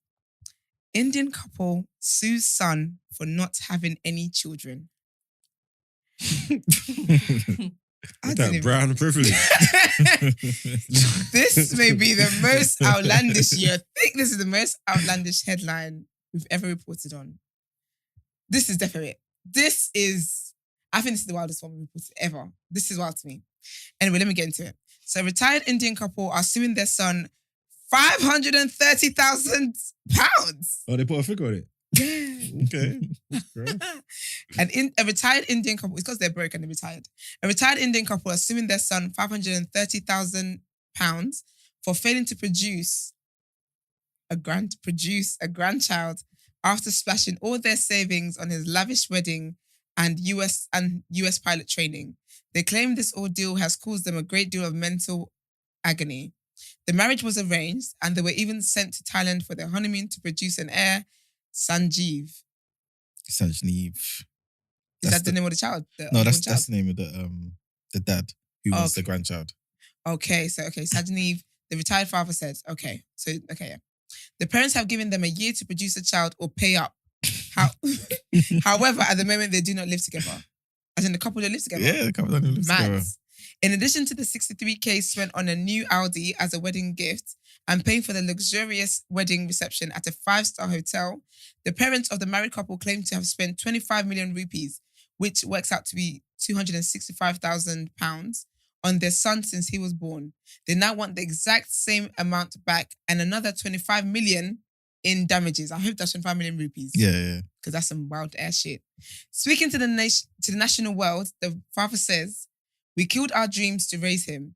It is a dream of every parent to become a grandparent. We had been waiting for years. We had been trying to convince our son and his wife, but they paid no heed to our demands. We are heartbroken that we will die without seeing a grandchild." You know what that sounds like to me? Sounds like a personal problem. Sounds like grandma and granddad needs to get it on and get themselves produce. They need to produce a child of their own. That's what it sounds like. So you don't feel for the grandparents at all? No. Serious? It sounds like poor money management to me. If you're that rich to be spending all this money on a wedding, you don't need me to give you a refund. You got it. It's tough, right? You're fine. I'm not sorry. I'm not here for that. Yeah. I think that is so wild. Because the thing is, even if they had a grandchild, they're going to end up spending more money. They're going to have a grandchild. They may not mind spending more money on the grandchild. Yeah, but having the grandchild is not going to bring the money back. Yeah, but it gives them joy. That's what he's saying. He's saying, look, that's my dream. You know what I'm saying? Like, I don't know what the Indian culture is like. But it's probably like us in this regard. But I'm thinking uncle needs to get a second wife and have a child that way. Well, that's what I'm thinking. It's like you kind of like go into like a contract almost, isn't it? Like, so he done the arranged marriage, innit? Mm-hmm. He agreed it, innit? Yep. Yeah. They found him the wife. He's done it. They've paid for it. They've gifted you. They've paid you your whole life. The terms and conditions of the marriage is kind of that, and he hasn't met it. So they're saying, all right, well, fine. Well, then now you need to just give us back everything we spent because it's a deal here. And obviously that kind of sounds mad, yeah. But in their culture, yeah, it's kind of like everything we've done has been working towards this moment. Exactly. You know what I'm saying? Exactly. Like every single thing, like this is what we do, this is how it is, and then now you've betrayed us, and you're not living up to your end of the bargain. Then it's like, all right, well, you're talking about go make a new baby. Can't. It's gonna take too long for us to even get here. Like, that's not feasible. So I want to be appeased, monetary. Give me back my money. I kind of hear it. I understand it. Like, not even hear it. Nobody is. Let's say I hear it. Yeah, I understand. The logic. I get the logic. Whether it's for us or not, it's a different thing. But what they're saying is not necessarily unreasonable. And this is why there was no sis, what would you do segment today. That's exactly why I need to call with me today. But you know what? Case in point. For the duration of this young man's life, he would have known how important this is. You know what I'm saying? People feel pressured for that. Yeah. I want to say though, I do betrothed to someone. Like, what? Exactly. I will say though, because I do remember what's it called? There was a guy I remember 2 years ago, Indian guy as well. I think there's something going on in the culture that we don't know about. But basically, he was suing his parents for giving birth to him without his consent. What the and hell? there was an article here. It was so funny. So Raphael Samuel told BBC that it's wrong to bring children into the world because they then have to put up with lifelong suffering. He said he understands that our consent can be sought before we are born, but insists that it was not our decision to be born. And he said we didn't ask to be born, so why should we pay the rest of our lives to live, essentially? And he took his parents to court. No, that's he's stupid. insane. And they're both funny though. They're both lawyers. That's funny. That's stupid. But he said, and his belief is rooted in anti-natalism. It's a philosophy that argues that life is so full of misery that people should stop procreating immediately. That's stupid. You can't get consent from something that's not here. So he's just being stupid. And there's a quick fix to that. I'm not sure if it's illegal or not, but they can't reprimand you anyway. If you don't like it, you don't want to be here, just kill yourself. Yeah. That's dumb. Yeah, if he doesn't want to pay the cost of... But you know what's funny though? For me, this year, this guy and the parents suing the child for not having a child is the same shit to me. What? That's dumb. Completely different. They're both dumb. Completely It's very different. my thing is like if you want. I just have a problem with people having children because they want the children to do something for them. Like you have children for them. You have children to impose your way of living on them. That's wild to me. But it's cultural. It's But the your thing right is, as well, in their though. culture, though, I feel like it's your right. You know, like when you have children. it's your right. You know, like people think that people trying to give all these kids these rights and we're humans and we're people. No. Like, no. We're humans. No, we're not even that. Like, you're my minions. You see, like if I gave birth to you, my use our gosh. mind to do whatever I see fit within reason. If there's ever a world, within reason. So, but anything wrong and abuse and all these things, we're not talking about that. Yeah. We're not going there. Anyway, everything that's above board, you are essentially my slaves. Like, what are you talking about? Like, you don't have no say or no anything. If I tell you to jump, you should say how high. Mark, man, can I tell you something? This is what kids are for. Can I tell you something? What? If there's ever a chance in life that you become a king of a nation, Oh God! take me out. I don't want to be there. Sorry? It'd be good vibes. Will it? The parents and Will you it? go through all that stuff, and this is why you should have kids so you can live, so you can have it yourself. I would got so much beats when I was young because I deserved them. You know what I'm saying?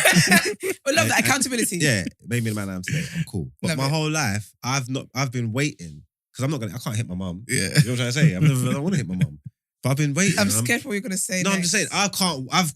I've my whole life always. I can't wait to have some kids so I can redistribute these licks. You know what I'm trying to say? So this family tradition. I can't wait. Oh, I'm gonna tear these kids up. I can't wait. You get what I'm trying to say? I'm gonna need that closure. It's gonna come around full circle. I'm gonna need that closure. You get what I'm trying to say? I'm gonna beat them, and then when I beat them, they're gonna beat their kids. It's generation. Marks. It's a reverse reparation. Yeah? You get what I'm saying? Mark, you need to go therapy. Do you think? I think, babes, I bet anything on it. Oh man. You need to go just therapy, saying. babes. You need to heal. Don't do that to little kids. How are you punishing kids in advance? They ain't done shit. You don't know what your kids will be like. Oh, I can't wait. I had some bad Oh days. my I can't wait. And you want to put that on your kids as well. It made me the man I am today. No, there's other ways you can make your kids the men and the women they're going to be. Don't get me wrong. If they don't need it, then they won't get beats. Well, yeah, I hope so. Oh no, but if they need That'd be a it, different case. no, if they need it, they're gonna get it. Mad. Disciplinarian. But anyway, I just personally don't. I'm not here for that whole suing thing. I think that if they're dying for it, then maybe they shouldn't have given birth to one child to then look to that child. I don't know if that's the only child they have. Or look to other children. It might be your other children maybe want kids, but I'm not really here for parents imposing their way of living on people on their lives. Like I just think it just sounds like mental slavery to me. Well, I can't imagine living my life. Living out someone else's dreams and what someone else wants, and then I'm sorry, but they're gonna die, and then he's gonna be stuck with the kids. Oh, They're being reasonable now, nah, innit? mate. They're being reasonable now. No, they're not. This is a compromise. I'm not imposing myself on you now. You can do whatever you want. That's But fine. do you know what it is though? Give me my money. No, but do you know what it You is? know what I'm trying to say? Yeah, do whatever you want. Give me my money. But do you know what it is though? They're also saying that we spent this amount of money taking care of you. I'm sorry, but as a parent, that whether you like it or not, that is your responsibility. You don't. It's a good thing if your kids appreciate what you've done for them, but that's an added bonus. Yeah, that's right. They might lose there. They might not get all the money. Do you know what I mean? That's You've got to your do your care to that child. It's Yeah. your responsibility. Exactly. So sorry, but you're not about to claim all the money you spent on me. I didn't ask you to. Oh no, but the wedding, the wedding costs, Audi. But you know, bro, you did that because you thought you were going to gain something else, and it turns out you didn't get. It's a gamble. No, but he probably, they probably spoke to their son. They 100% did. 100%. Unless it's a medical condition, right? That's preventing that guy from having kids or whatever. Yeah. Like, I'm pretty sure they would have sat them down and be like, oh, you know, we're looking forward to the day our I'll be honest, grandchild You know, comes. say you need to get married, you need to have kids. Yeah, right? but, but but that is their culture anyway. Not Yeah, you snoozing but- your alarm. Before I stop it, sorry. Do you know what it is, yeah? Like, that is their culture anyway. Arranged marriage, all that kind of stuff. So they can't, because I feel like the way they're saying in the article is sounding as if like, we went all out to try and get you a wife so you can produce. Babes, that's what that's in the culture. That's the norm in the culture. Yeah, but it's still good.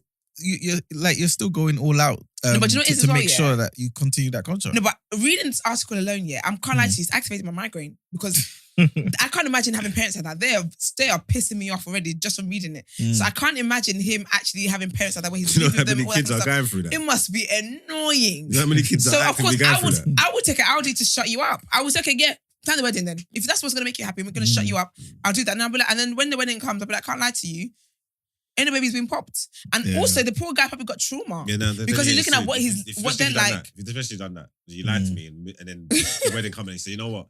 I lied, no babies. Yeah, I'm suing you. Give me my money. But you know what it is also? The poor guy probably got trauma, because he's looking at how they are. He's thinking, I don't want to repeat the same cycle. Like, unlike Marx, I'm breaking this generational curse. Because this is wild. I have a theory, yeah. Oh, dear. I think the guy's gay. Oh, God. That's what I'm thinking. They've been married 6 years. They don't live together. Oh. And obviously, part of their culture. Yeah, you can't be all of that stuff. You know what I'm saying? They want to punish him. That's what I'm...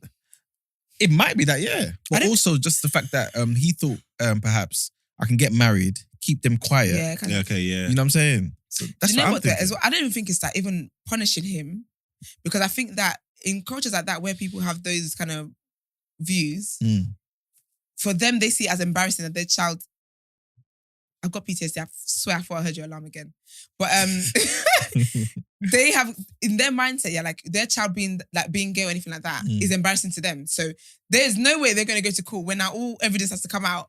People have to. Oh no, he's not saying they're doing it because he's gay. I don't think they know. No, again, if they know, right, they would want to disown him, right? So the whole embarrassment wouldn't be a thing. They'll be vexed that went through. And there was no opportunity for him to basically have a child because he's not even interested in women like that. Yeah. So 100% I see them now treating him as hostile. 100%. Yeah. I hope they didn't get any money. So that's that. I hope they didn't get any money. But anyway, let's go to Mark's favourite bit.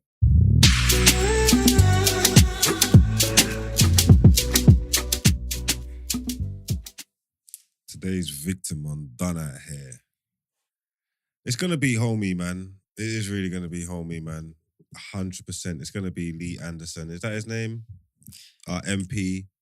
He's taking the piss, man. I don't know where you think you can feed people for 30p, yeah?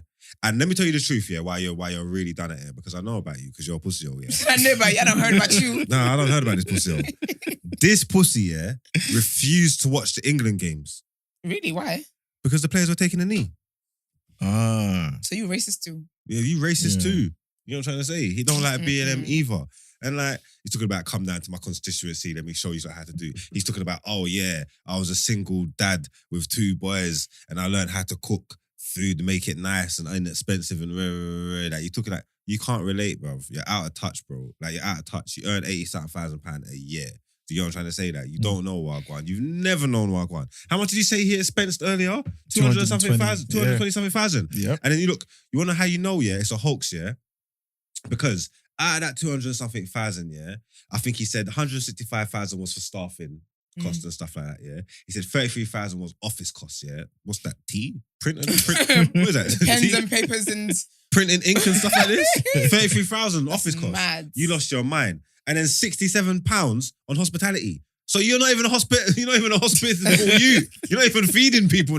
Like, bro, how can your expenses be 220 bags, yeah, and £67 of it is hospitality? 67,000.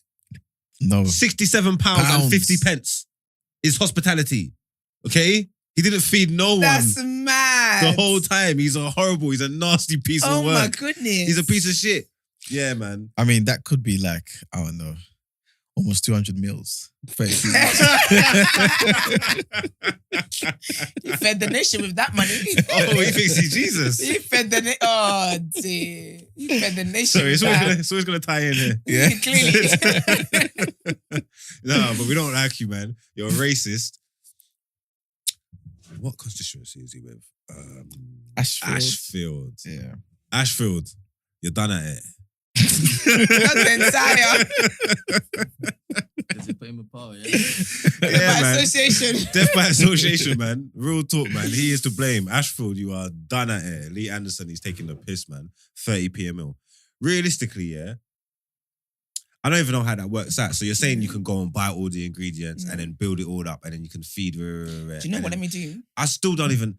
Like, even when you say it, yeah, I still don't even understand what kind of meal you was working with. Do you know I think he said you can feed. He said you can feed a family of 5 for 7 days for 50 quid. Yeah, and if you're just talking about dinner and meals, I actually think you probably could do that if you know how to cook and stuff like this, and you can get cheap meat And repeat meals, variations and stuff like that. But 30p a meal, that means... But 30p... That means just family of £5. 5? Wait, go on. Let's put this out quickly. Family of 5. Family of 5. 3 meals a day. Mm-hmm. So that's like 15 meals every day. Yeah, and divide that by £50. No, but for a week. For a week. Okay, so divide the... That's like what, 105 meals? 15 times 7. 15 meals times 7. So that's 105 meals a week. Mm-hmm. Divided by £50. Mm-hmm. That's 47p. 48p per meal. That's a bit luxurious, isn't it? Because he said 30p. He said 30p is the max budget. Man said that's a bit luxurious. Yeah, so it's 48p. I reckon that's a vegan family, man. Is there a vegan family? It's a vegan. You can't even... Salad is expensive. Them leaves are expensive. The heck? Well, boy, I told you you're not following me on my journey. I'm moving up in the world. So by the end of the year, my meals are gonna be like 50p. I think. Yeah, that's what I'm aiming for. That's what I'm going for. Good over there. Yeah, 50p. 50p meals. This is what I'm going for. Alright, nah, man, be better, man. You're done out here, man. I can't stay. You're racist. That's why. That was the main thing behind this. Yeah, he refused to watch the football because they're taking a knee. Fuck off, man. Racist and stingy. Racist. This was so much fun, guys. We've come to the end of the show. Thank you guys for joining me. You guys enjoy it? Always. Yeah, man. When you're at the helm. Speedy Gonzalez. Love it. I call it efficient. Thank you. No, I know what. Actually, I'm gonna talk to Koya. She's got to reevaluate her style. You got to reevaluate your style because I've seen the differences and there's pros and cons. Not Mark doing us a review. I'm actually screaming. That is so funny. But thank you guys, lovely listeners, for tuning in. Thank you for connecting with us and engaging with our content. We really appreciate it. Hope you had a good week. Yes, hope you guys had a good week. Please follow us on all our social platforms.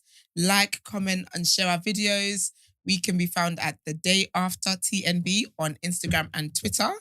Don't forget to send in voice notes and text messages for asking for a friend or sis, what would you do? To 075 6484 1073. We're kind of halfway through May now, but in June, we've got a great treat for you guys. So join us on Patreon to watch us record live. There's so much jokes before we start recording. And after. It's crazy. So join us on Patreon and you get to, be one of us and talk to us and interact with us, ask us questions, all that kind of stuff. Maybe even get involved while we're talking. You can be reading comments out and stuff. Yeah, exactly. During that time. So do all of that stuff. Head over to Patreon The Day After and support us. Oh, sorry to interrupt. Yeah. I was reading through the comments. Oh no. Is it about me? No. I just wanted to big up someone called Laura. Okay. She just done her dissertation. Oh, okay. And she's saying now I'm tuned into TDA. Yes, girl. I'm gonna listen to all the all older ones. She's gonna binge. That's my kind of girl. 100%. I'm gonna join the Patreon. Yes. Everything. Yeah. So, big up yourself, Laura. Big up, Laura. Well done. I hope you get a first. 100%. A first in your dissertation. You'll get you've got good vibes. Amen. In Jesus' name. Amen to that. But so anyone who wants to inquire about being on the show, or you want to wish to feature on the show or inquire about the show, all that kind of stuff, email the team at thedayafter@thenewblack.com. Don't forget, black is spelled with an X. Guys, we're out.